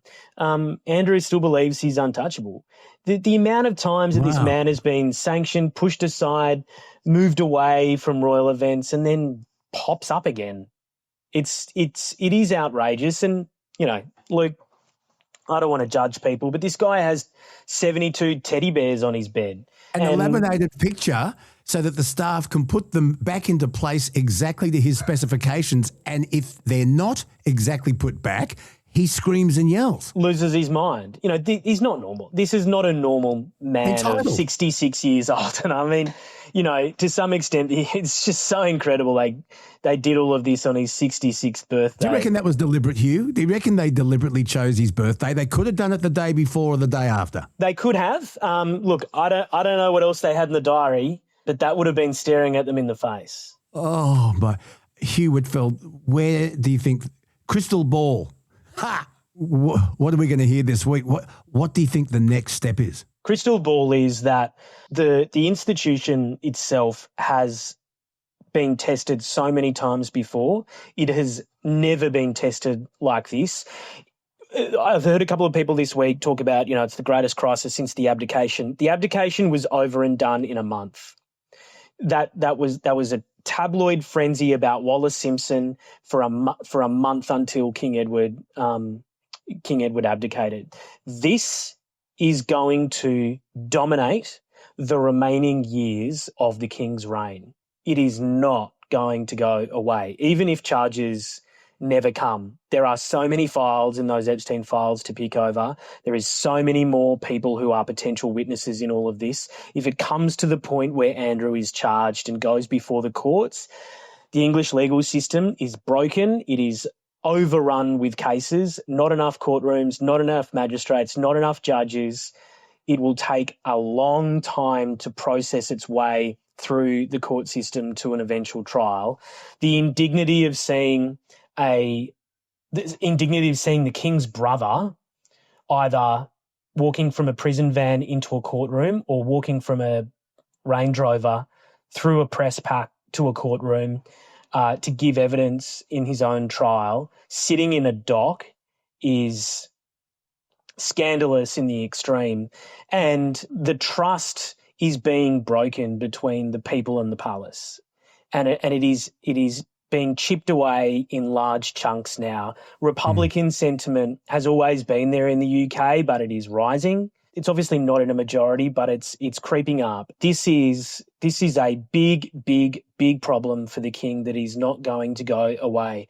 It is going to dominate the year from a royal perspective. We still haven't seen the effects of the investigations into sex trafficking potentially through the UK, sex offences potentially relating to others who are named in the Epstein files. We've got Hillary and Bill Clinton due to give evidence before a congressional hearing this week. What are they going to say? What are they going to say about Andrew? What are they going to say about Donald Trump? What are we going to hear about people like Kevin Spacey, who Andrew took through the palace with Ghislaine Maxwell? We've got the picture. They were sitting on the throne. So there are so many people involved. Andrew is just one of them, but he is a big fish. And Luke, I'd say this, that, you know, we all thought that the Epstein files, or, you know, I don't know if we all thought it, but certainly a lot of people believed that the Epstein files would bring down a president. They went very close in the last couple of weeks to bringing down a prime minister in Keir Starmer. They've brought down a prince, but they might bring him right down to rock bottom. And that really is something. Do you think Sarah Ferguson, if she is here in Australia, do you think she'll get a knock on the door? We have an extradition treaty with the UK. Do you think that they will take her in custody for questioning? Luke, if she is here in Australia, that is one of the dumbest things that she could have done, because obviously police forces here and between here and the UK have a very good relationship, but also we've got a pretty rabid paparazzi too. They'd be looking for her now. It's really easy for UK photographers to turn up here too and go knocking on doors on the New South Wales Central Coast. So if she's here, well, I think it's just, she is here. I just think she's asking for it because it's so dumb for her to be here. I think one of the key reasons why, you know, she's potentially been hanging out in the UAE is that there is no free press there and she'd be able to get away with kind of living somewhat of a life. The problem for her is who's going to fund it, because she's barely got any cash. Yeah, and she's got no leverage anymore, no leverage at all, where she used her ex-husband or her husband as leverage back in the day. It's a fascinating case. And you know what saddens me, Hugh? I'll let you go because this is supposed to be your day off. But I really thank you so much for your time. But the thing that really upsets me is Andrew's complete lack of care about Virginia Giuffre and the other girls that were trafficked during that BBC interview and even right up to now. And let's just remember, Giuffre took her own life. And there are lots and lots of other young girls that were trafficked and used by incredibly powerful people.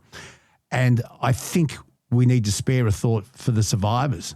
Absolutely. And I think when you look at that BBC interview, he dismisses her in such a bitter way. How dare anyone even accuse me of that, is what he's effectively saying. Well, we've got the photo, mate. Can I just say this?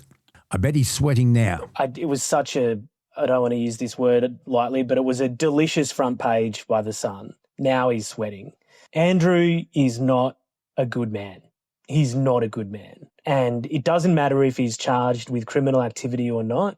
This is a guy who has leveraged very little skill to continue to live a life of pretty good luxury, though, really. Hanging out with rich friends, celebrity friends, while enjoying the trappings for most of his life of being the son of a beloved queen. He could have done a lot of really good things in his life. Instead, at the very least, you know, he's ended up hanging out with the wrong people. At the worst, he's a criminal. Hugh, do you miss being in London? Do you miss the UK? Because I started talking to you when I was on the Triple M network live from London, and you were so gracious with your time, and I thank you for that.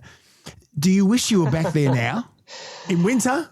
Well, you know, winter, raining, standing outside Sandringham or Windsor or Buckingham Palace for hours on end. I obviously love to contribute and continue to tribute to shows like Sunrise on 7. But look, I enjoy the fact that I get to sit inside now where there's access to toilets and water and food and things like that. Look, I was so very lucky and be very fortunate and appreciative of my ability to stay in the UK as long as I did working. 10 and a half years I saw so much. I got to experience a lot, and I had the great fortune of being able to report on incredible stories, not just the royals. They did dominate at times, that's for sure, but in that position, you know, I was going to war zones, covering the royals, covering great sporting events, way too many terror attacks, and some really beautiful human stories as well, which I'm very proud of too. So it was a great time, and I owe so much to so many people who helped facilitate it. Oh, don't forget doing Weekend Wireless on 2BS in Bathurst. Yeah, look, it all starts somewhere, doesn't it, Luke? You know that. It all starts somewhere. 2BS, Weekend Wireless, Morning Wireless, breakfast, filling in for the great Kerry Peck. You've always got to start somewhere, and remarkably, we both started in a pretty similar spot. You know, that was the show I started, Morning Wireless and Weekend Wireless. Well, my understanding is that certainly Weekend Wireless is still going. I hope it certainly is. The Junior Sport Report, one of my favourite parts of the week. The Junior Sport Report with Graham Hanger. Exactly. And listen, at least in your time in the UK, you didn't get headbutted. Well, that's true. And do you know, funny thing is, tell the story I'll tell you a little inside story. I was headbutted in Fairfield, knocking on the door of a in Denzer Park from memory. At Denzer Park, and I ended up in Fairfield Hospital. Geez, you got a good memory, or you've Googled the story. At Denzer Park, we turn up, car in the front of the house. We think it's innocent victims. Knock on the door, and it turns out the bloke who crashed his car into the house was living inside. Comes out not very happy. Andrew Denny, my colleague at 7, he was working at Channel 10 at the time. He was behind my shoulder. I took the hit at the front when the bloke came out and headbutted me on the nose. Ended up on Fairfield Hospital, and then I went back home that afternoon with a bag of peas on my nose.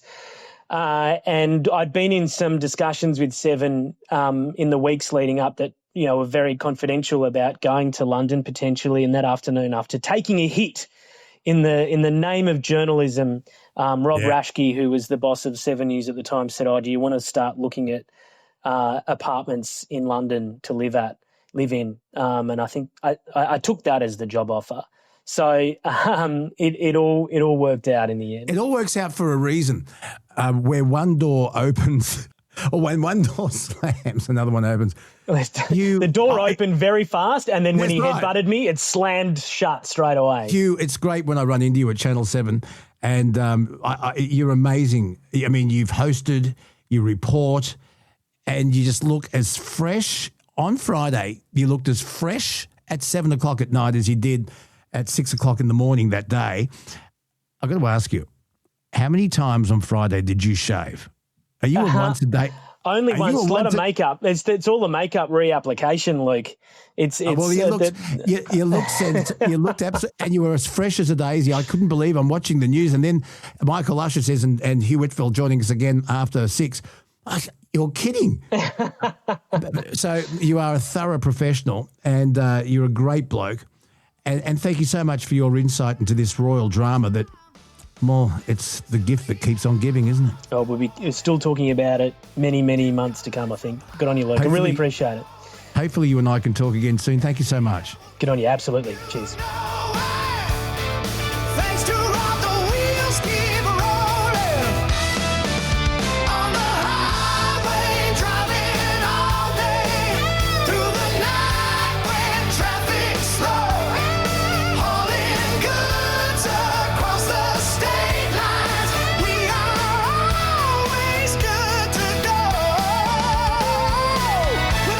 Australia stops, driving hard around the clock, never ever giving up. Drive safe tonight, drive left-hand side, got your diesel engine running. Time for Truckee Tuesday with the king of the road, Rod Hannafy. Rod, happy Fatigue Week to you. National Fatigue Week. It is, mate. Yes, it is. Obviously, it's something that's not only relevant to our industry, but certainly it's an important factor that we have to manage as we go along. You and I have discussed so many times, Luke, that people drive their car during the week, decide they're going to go to grandma's on the weekend and drive all night and things like that. They don't recognise it. It's something that is still. We had our National Road Freighters Conference in Wollongong yesterday. We had the Assistant Police Commissioner there, and he had, of course, a range of graphs up, and fatigue is still one of the biggest factors in road crashes. So to make people aware, to make them sort of think about what they do beforehand, let's hope that it will help prevent somebody having a fatigue crash. We've talked about that since you and I first started, but the message still doesn't get through. And even though we now have laws that have tried to combat fatigue, like logbooks. Yes, and then people are different too, Luke. Like that, every day can be different, every trip can be different. It's one thing for us when you do it every day, you have to learn to manage it. But people that don't see it as an issue and think, well, I can just go and drive to grandma's because I think I can, they get out in the road, and of course, if they're on their own, well, that's it, a microsleep, and that could be the last thing that they remember or ever experience. So it's something that is often seen as, I suppose, the three big ones. It used to be speed and fatigue and alcohol. But I've got to say, as I think we touched on a little while ago, for the first time, drugs are coming up as a higher proportion of offences than alcohol, and that's a whole change in what's happening out on the road as well. Yeah, but now all the trucks on the road are governed by logbooks, whether they be a paper diary or an electronic work diary. But now that cars are becoming so computerised, and you know how governments love introducing fines for revenue under the banner of safety, I wonder if the day will come where there will be a legal limit as to how long a car driver or any other driver can drive for continuously without a break. And there certainly are for truckies, as you say. The one thing, if you're a local driver, Luke, or you work within a 100-kilometre radius, you are still controlled by the logbook laws as such, but you can use a worksheet. So if you're running around Brisbane or Sydney or Melbourne and you don't go more than 100k out of town, you just have a worksheet. You don't legally have to logbook unless you're going to sort of do an overnight trip, and then you've still got to have a logbook for those longer trips. So what you say is right with, little changes, but there is nothing at the moment for cars, whilst there always has been things saying that you should not drive a truck while fatigued. There's no test. It's not like you can do an RBT.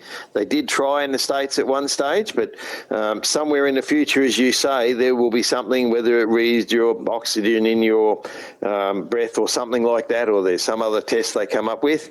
It'll happen at some stage in the future, we imagine. Oh, I think it will, because governments love collecting revenue.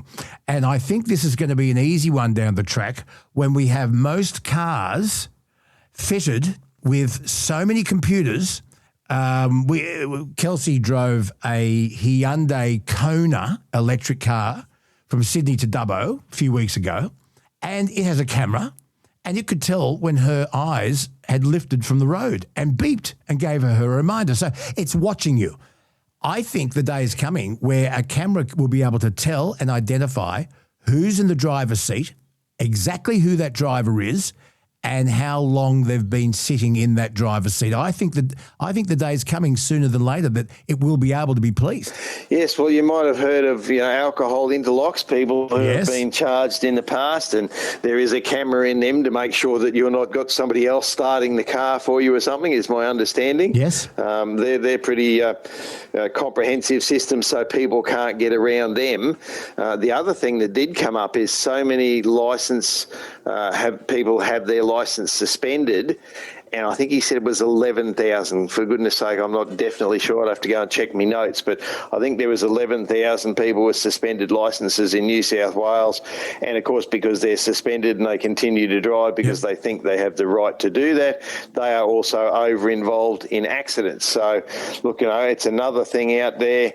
We have the system of points. When you breach the maximum points available, they suspend your licence, and people think, well, I'm still going to bloody drive because I should be able to. And the fact that I've done the wrong thing and been caught, that doesn't count. And then, of course, they drive differently or they become more involved in accidents. So how you solve all of those problems, Luke, is yet another thing, but it was really good. David Driver is the Assistant New South Wales Police Commissioner. He attended our conference in Wollongong, and look, he spoke genuinely. I did offer him a ride in a truck. He said it had been a while, but I'd like to think that there was a way that we could work with the police. Too often it's us and them, and that doesn't genuinely sort of find solutions to problems. So I'm hoping somewhere down the track he might do a trip in the truck and we can come up with it. But mate, our conference went all day yesterday at the fraternity club at Wollongong.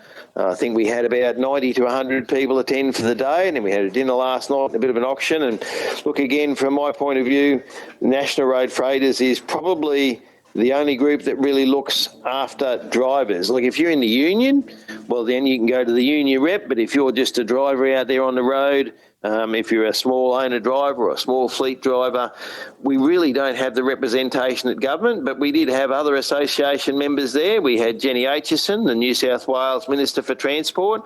She came and did a presentation, and I spoke with Jenny about a couple of things. So, look, the aim is, of course, always trying to improve things, but if nobody does anything, Luke, nothing will change.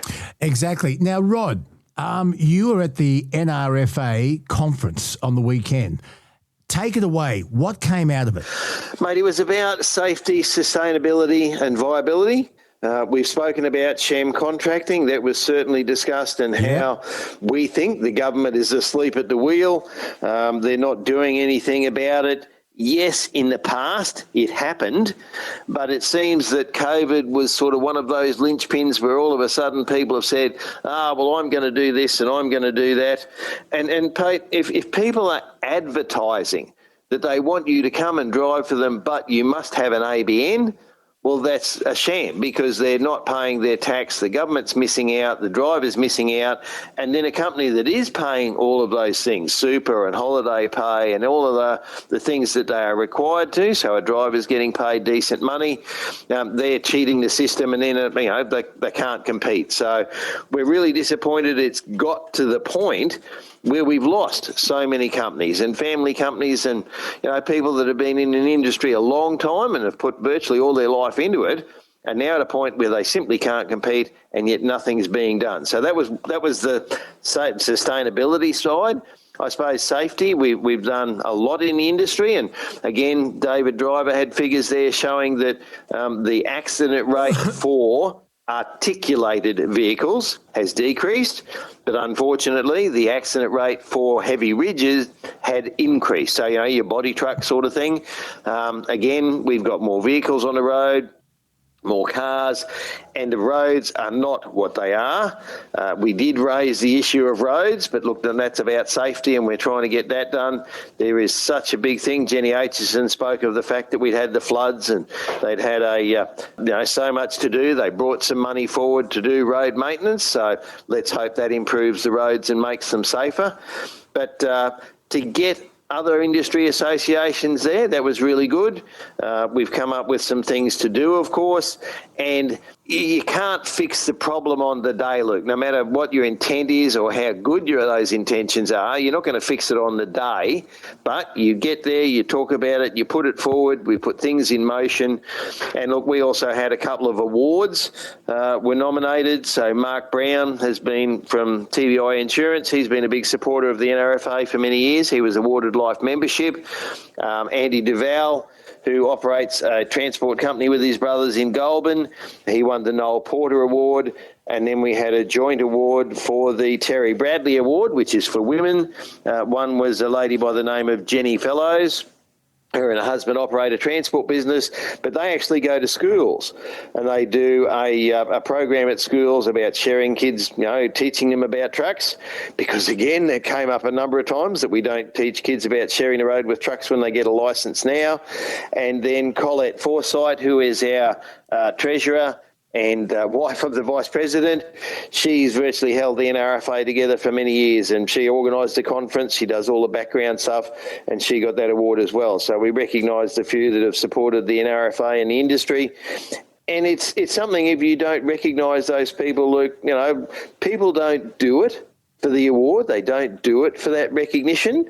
But if you don't recognise their efforts and what they've done, well, then I think you're not doing the right thing either. So, yeah, it was a good day's event, and I talked to a young gentleman who'd never been to something like that before. It was his first time as a member.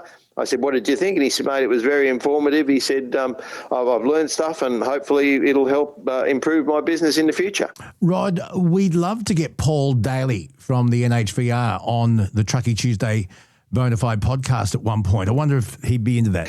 Mate, he came and spoke about the new HVNL. Now, there's so much involved in that.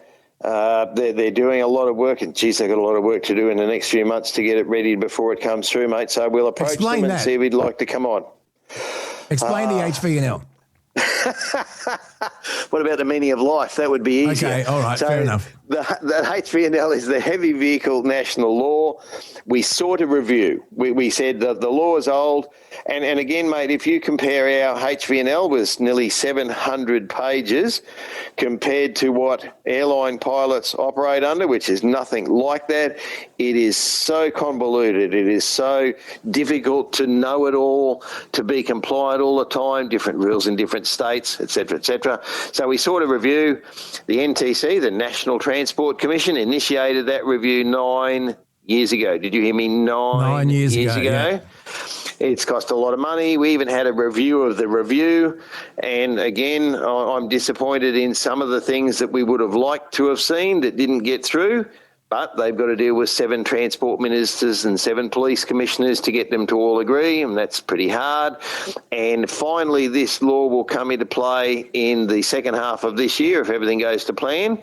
But there's an enormous changes in it, mate, and it's going to make a big difference, particularly to the smaller companies.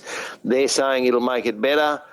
I'm concerned that it's been done with good intent, but I don't know that delivery is going to work the way they want it to, and we're just going to have to wait and see.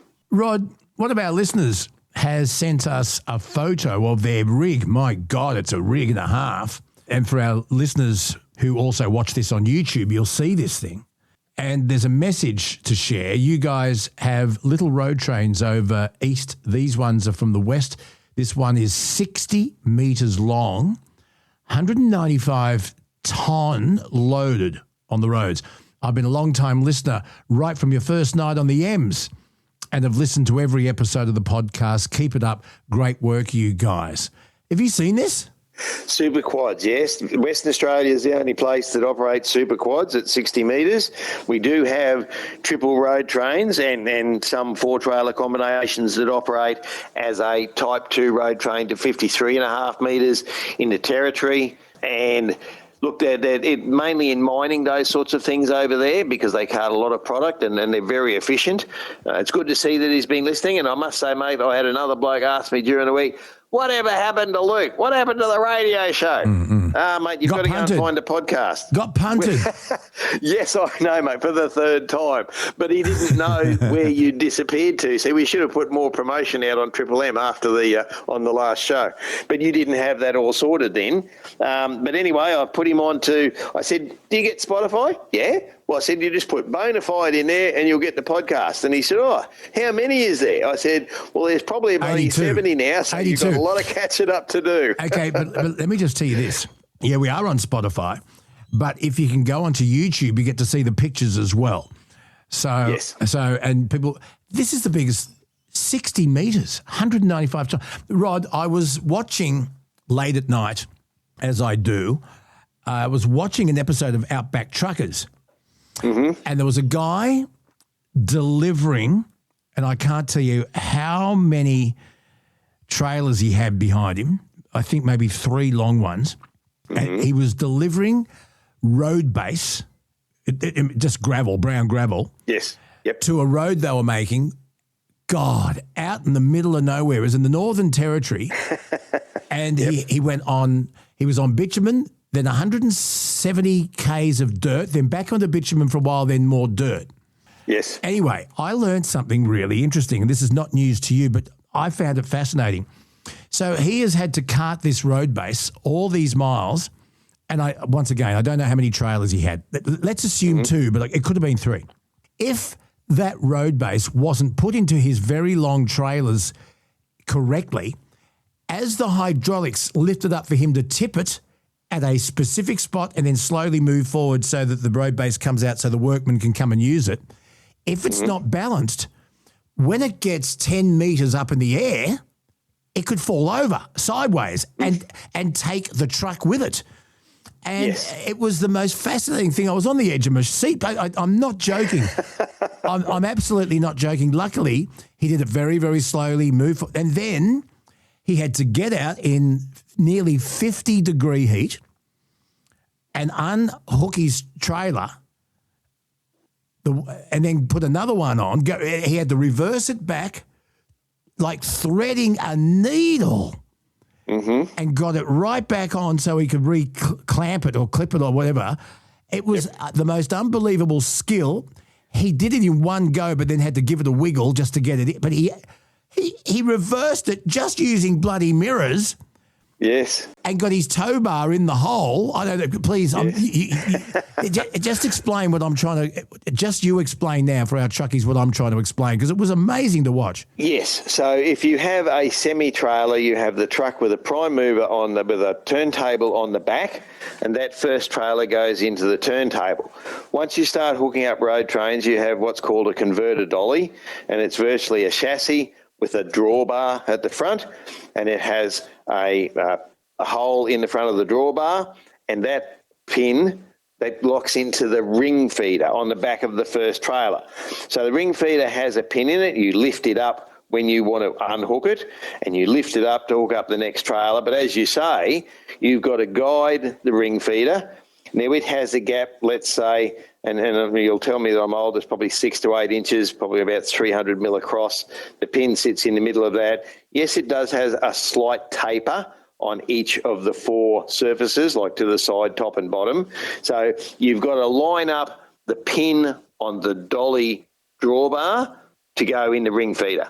And look, there are times where if the ground's not perfectly even, if you've got just a slight angle on one trailer as you try and hook up, they won't always lock up. Like you say, you did the little wiggle at the end, probably to drop the pin in, then you've got to hook the hoses up. And there are blokes that do it all the time, and they do it really well.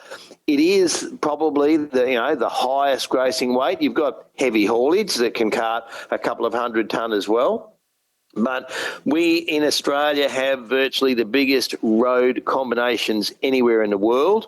There are road trains in some other countries, but very few that have triples and the like, and certainly none that have the quads that I'm aware of, not on road. So it's something because of our large country, small population, big distances between those towns and cities. And we know that, 75 to 85% of Australia's population live around the perimeter of the country.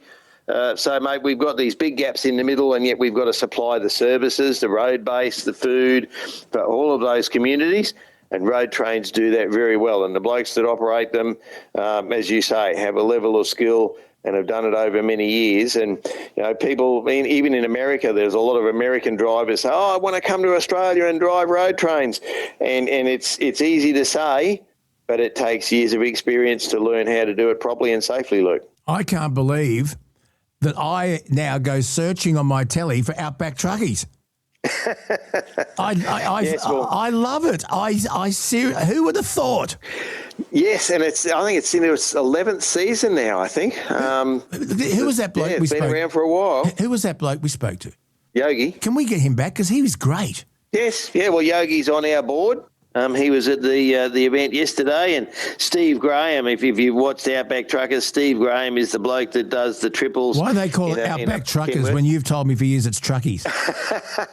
Because, of course, it goes into more markets than just ours, mate. See, I picked up on it straight away. I felt like ringing up, but it was 2 o'clock in the morning. Lad. But anyway, yes, exactly. Can we get Yogi back? I rang them a couple of times too, and then to try and promote the positive side of the industry. Haven't had any success, but who knows? We want Yogi back. Yogi was good, and Steve Graham, he's the bloke that does all the stuff over in the west there. I interviewed Steve once many years ago at a truck show, and he's a lovely gent. And he said when they first started, he thought, look, this might help, but a few seasons in, he can see that there is an advantage in showing people what we do. And look, that's one of the things that came up in probably 3 or 4 different conversations yesterday, particularly where we deal with government. People don't know what we do. They don't know that we give up our life and our family to live in a truck on the road so that we can supply their food and their fuel. They don't care. They see the trucks on the road. They just want them out of the way. They don't recognise them, that without them they'd be cold, naked and hungry, as they say in England. And their bums would be dirty. That too. Mate, it's a lifestyle that not many people do. We've spoken about a shortage of people who want to do the job now because of some of those hardships involved.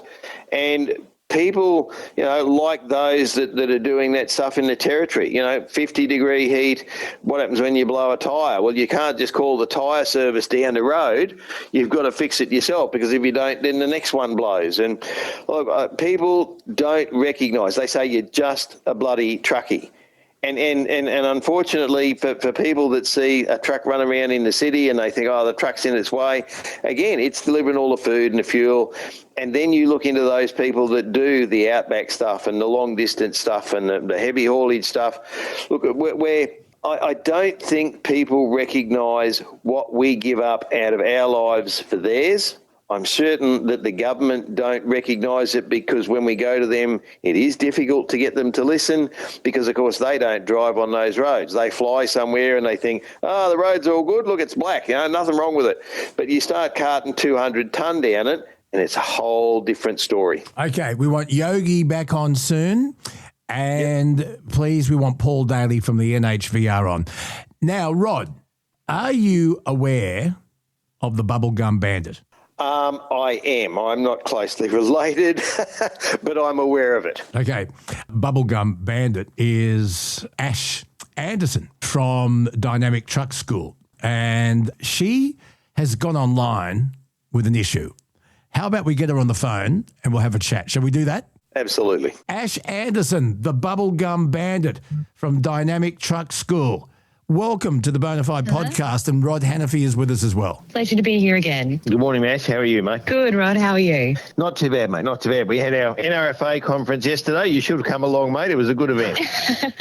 Ash. What are you up to today? Well, Ash, we wanted to ring you because we saw a post that you put online about a dangerous offence happening on our roads that you see all the time. Let me just quickly read it. Long-time truck driver turned instructor is calling out the dangerous offence she sees on most often on the open road. Sitting in the cab of her truck, affectionately named the Bubblegum Bandit, it provides Ash Anderson from Dynamic Truck School a particularly good view into other drivers' cars. And more often than she'd like, the 35-year-old spots motorists performing an illegal act behind the wheel, risking their lives and risking a hefty fine. Ash, take it away. What's happened? You know when you sit behind someone and you're driving and you see them over to the left of their lane, over to the right, you can see their heads down, bobbing up and down. You just know they're on their phone. Particularly with my learner students, it's getting really frustrating because they're not reacting appropriately, the people on their phone, because they're distracted. So as we pass them, I go, oh, look, another one on their phone.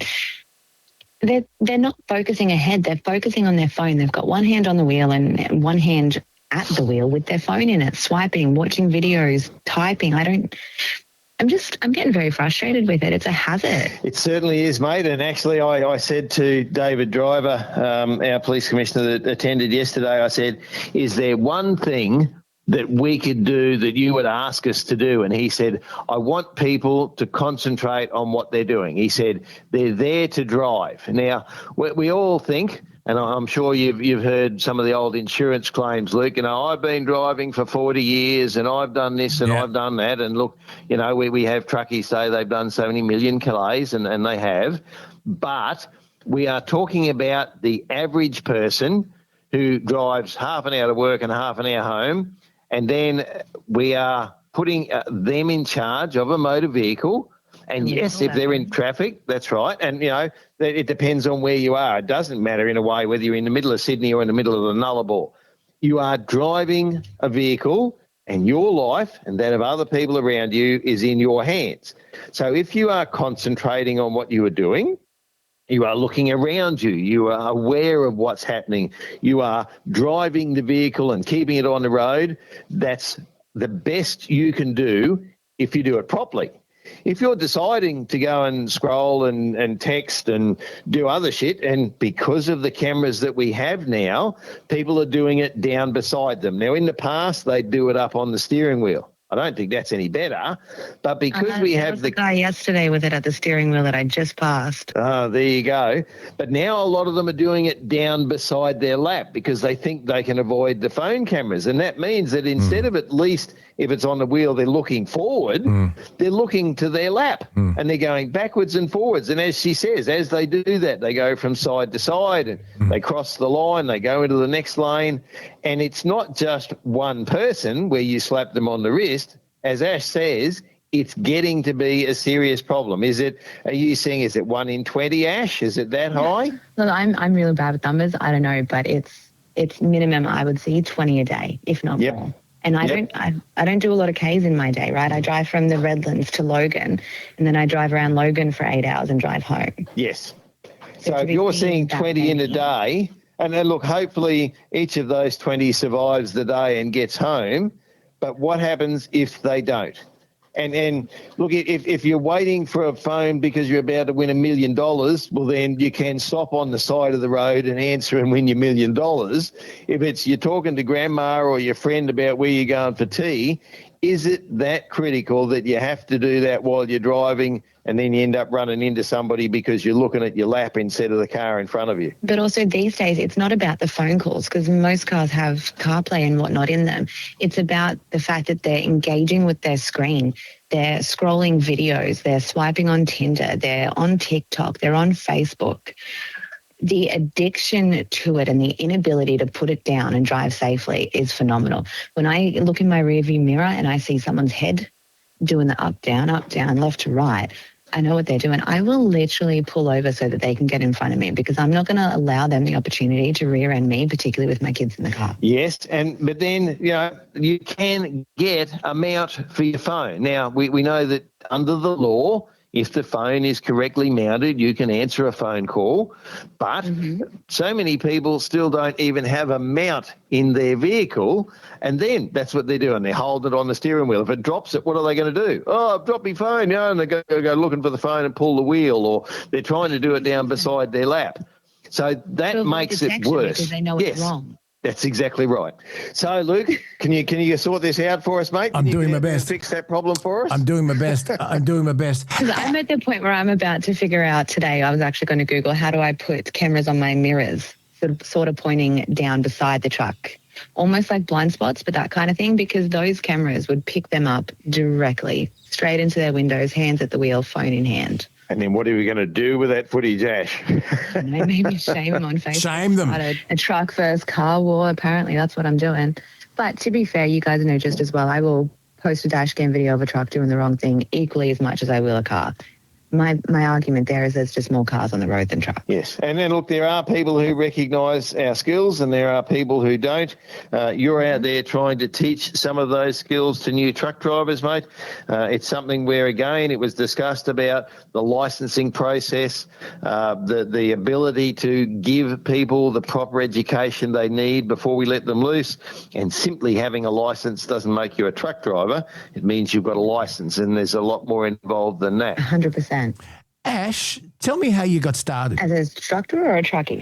First of all, I'll rephrase it. Ash, tell us how did you get started as a truck driver?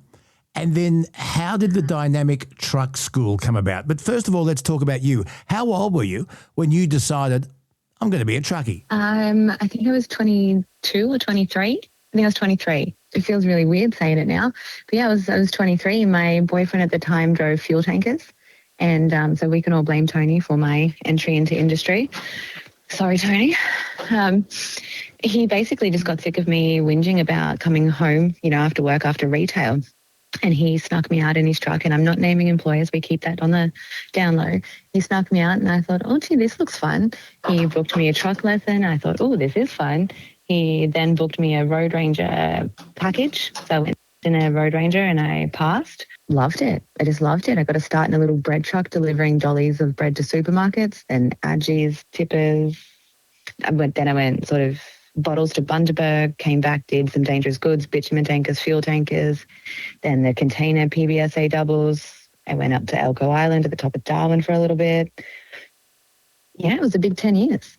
So then what led to the driving school? A joke that someone said those who can't do teach, because I was applying for jobs, and as a mum with a fly-in, fly-out husband, I couldn't start work at 1 a.m. or 4 a.m. like I used to do with 2 little kids. So I had to figure out what I was going to do to get back to work, and that joke was made. I looked into it and I went, oh yeah, okay, Cert 4 in heavy vehicle driving instruction, that can't be too bad. And I figured if I'm going to do that and I've got all the experience that I do in B doubles, then I may as well do the Cert 4 in training and assessment so that I can also do B double licensing. I did that for a year. I finished those qualifications, got my job as a driving instructor. And then, 6 months later, I made Dynamic. Ash, tell me, what brick walls or what speed humps, if you'll pardon the pun, do you think women drivers face that men don't? By no means am I a raging feminist. I think everyone deserves whatever they deserve. But it's just cranky old men. And not all old men, just the cranky ones. Some of them have a reason to be cranky, but that's no excuse for not doing the right thing. They don't have a reason to be cranky with me because I've started my own business and I teach and train people properly, but instead they're in my comments or on the radio. And they don't bother me. I do not get offended. My feelings are not hurt. If you've had a look at my Facebook in the last 24 hours, there's been quite a bit of stuff actually with being told to get back in the kitchen. And it's never, there's plenty of beautiful things that happen and wonderful things.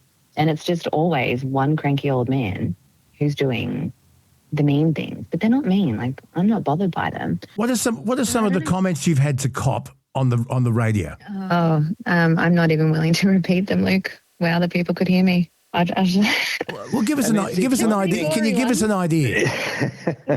I might send you a video later because I've recorded a couple in the past. But one's talking about things that could be done to my body, what would fit inside of it, how they could destroy it. Oh, no. Some regular run-of-the-mill stuff about getting in the kitchen and shutting my mouth and, Again, they don't matter. Like, my response now is, okay, well, you know where to find me. I'm in the pink truck. Who are you? Yeah, they're brave, aren't they? Yeah. Brave behind a microphone and behind a Facebook page keyboard. and things like that. And that's sad, 100%. Isn't it? Yeah. So that's why I'm not rattled, because I know that at the end of the day, if they're game enough to say it for my face, then we'll have a moment, because I've had moments in the past with grown men try to take a swing at me next to my truck. What happened? Tell us take us through that. He was annoyed that my Aggie was on the footpath unloading into a pump. Yeah, I don't really remember. I just remember him saying something, and I was like, oh, well, I'll be done soon. Like, he's a pedestrian. He's not in a wheelchair or anything. Looking back, I realised that they probably should have had something in play for the footpath that they had obscured, but we were there for a few minutes at a time, unload and leave. He was just really angry, and I'm a bit bitey. So if you come at me, I'm arc up and come right back at you. Good on you, Ash. Ash, what advice would you have for women? Ash, what advice have you got for women who want to get into the industry? Because people are leaving the industry and we're struggling to get people to enter it. What's your advice? Just come in and take no shit. And you've obviously found it, mate. You spent all that time doing it. As Luke said, as you went along, there would have been some really good mentors. There are people who are prepared to help and teach and offer advice. And look, they're the ones that help get you going and give you those tips and things like that to help you along the path. And you've 100%. Gone virtually from a start to the biggest end of the industry, and now you're coming back helping others. And I think we've only gone from 1% to 3% of women in the industry. And as you say, it can be tough depending on where you go and what you do and your hours. Mm-hmm. But women are generally smoother on the vehicles. You agree? Is that's not just a furphy? Women are generally smoother on the vehicles, and they can do the job. There is. That's not a matter of opinion. That's a matter of science and machinery wear and tear. Everyone just needs to get into the industry. Just as a collective, we just need more skilled operators coming through. Part of what I do at Dynamic is really try to make that happen. Like, when you rang, I was actually writing a post up about a discount for today. So when people can jump online, they've got that. I try to make it as achievable as possible, and I shove so much down their throats in the 4 to 6 hours that I have to teach someone, and we just hope for the best. Yes, but then, of course, they've got to go and get tested and those sorts of things, and it depends on how many lessons you have and whether you've got family in the industry that can sort of give you some of that background, and that's where in the days gone by we had kids in the truck and it only came up last night, somebody saying, well, you can't take your kids in your truck, and a lot of the time that's true. So that makes it very difficult to get people interested. And then, of course, we lose them. Luke, you were supposed to get the licence for forklift operators at 16 so we can get kids in. That'd be a good start. So that's on your list. I must admit I didn't ask anybody about that last night. So we have to jump up on that one. And that would get kids involved, and then you go through the body truck and work your way up, because it can be a very rewarding job. It can be where you get out and see the country and, you get paid to do that. But it does have its drawbacks and it does have its difficulties. And for women, an industry. Yeah, and for women, the facilities aren't there. We've certainly got to improve the facilities so that when you get out on the road that you're able to go to the toilet safely and all those sorts of things. And that's something we've got a long way to go. But, mate, no, it's good to see that you're out there trying, and I apologise for the dickheads. But as you say, you're not letting them affect you. So if you're a dickhead, stop annoying Ash.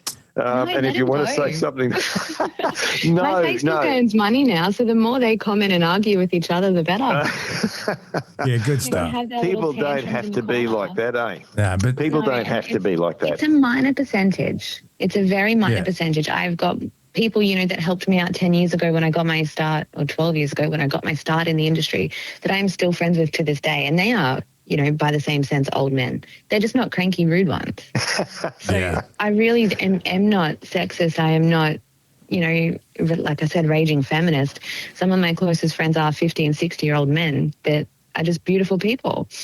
It's just a couple of bad eggs here and there. There always is, mate. There always is. Well, Ash, were you at all inspired by Toots Holzheimer?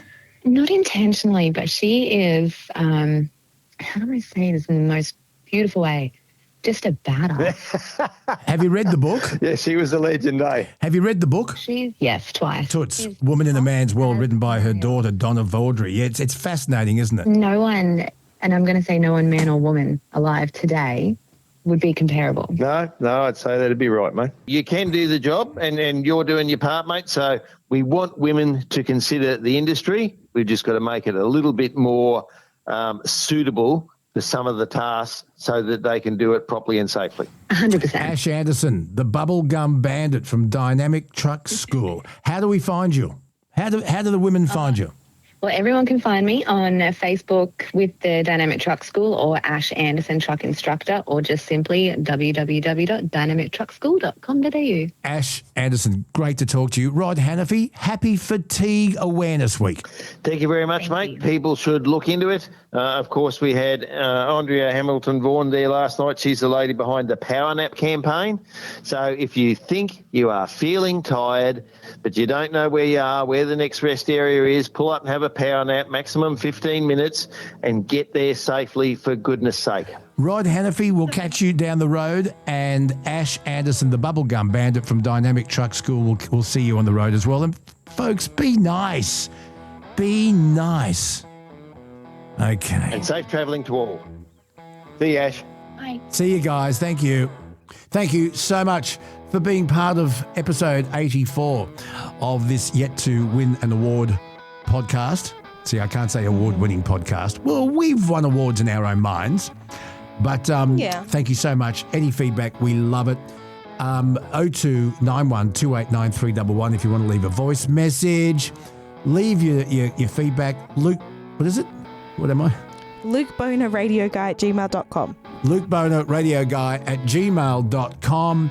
Kelsey, enjoy Tasmania. Yes, and I'll talk to you very soon. Oh, and if anybody has any tips of where to go in Tasmania, send me a voicemail. And my thought for the day, folks, before you criticise someone, you really should walk a mile in their shoes. That way, when you criticise them, you're a mile away and you've got their shoes. That was a good one. 10 out of 10. Goodbye. Goodbye.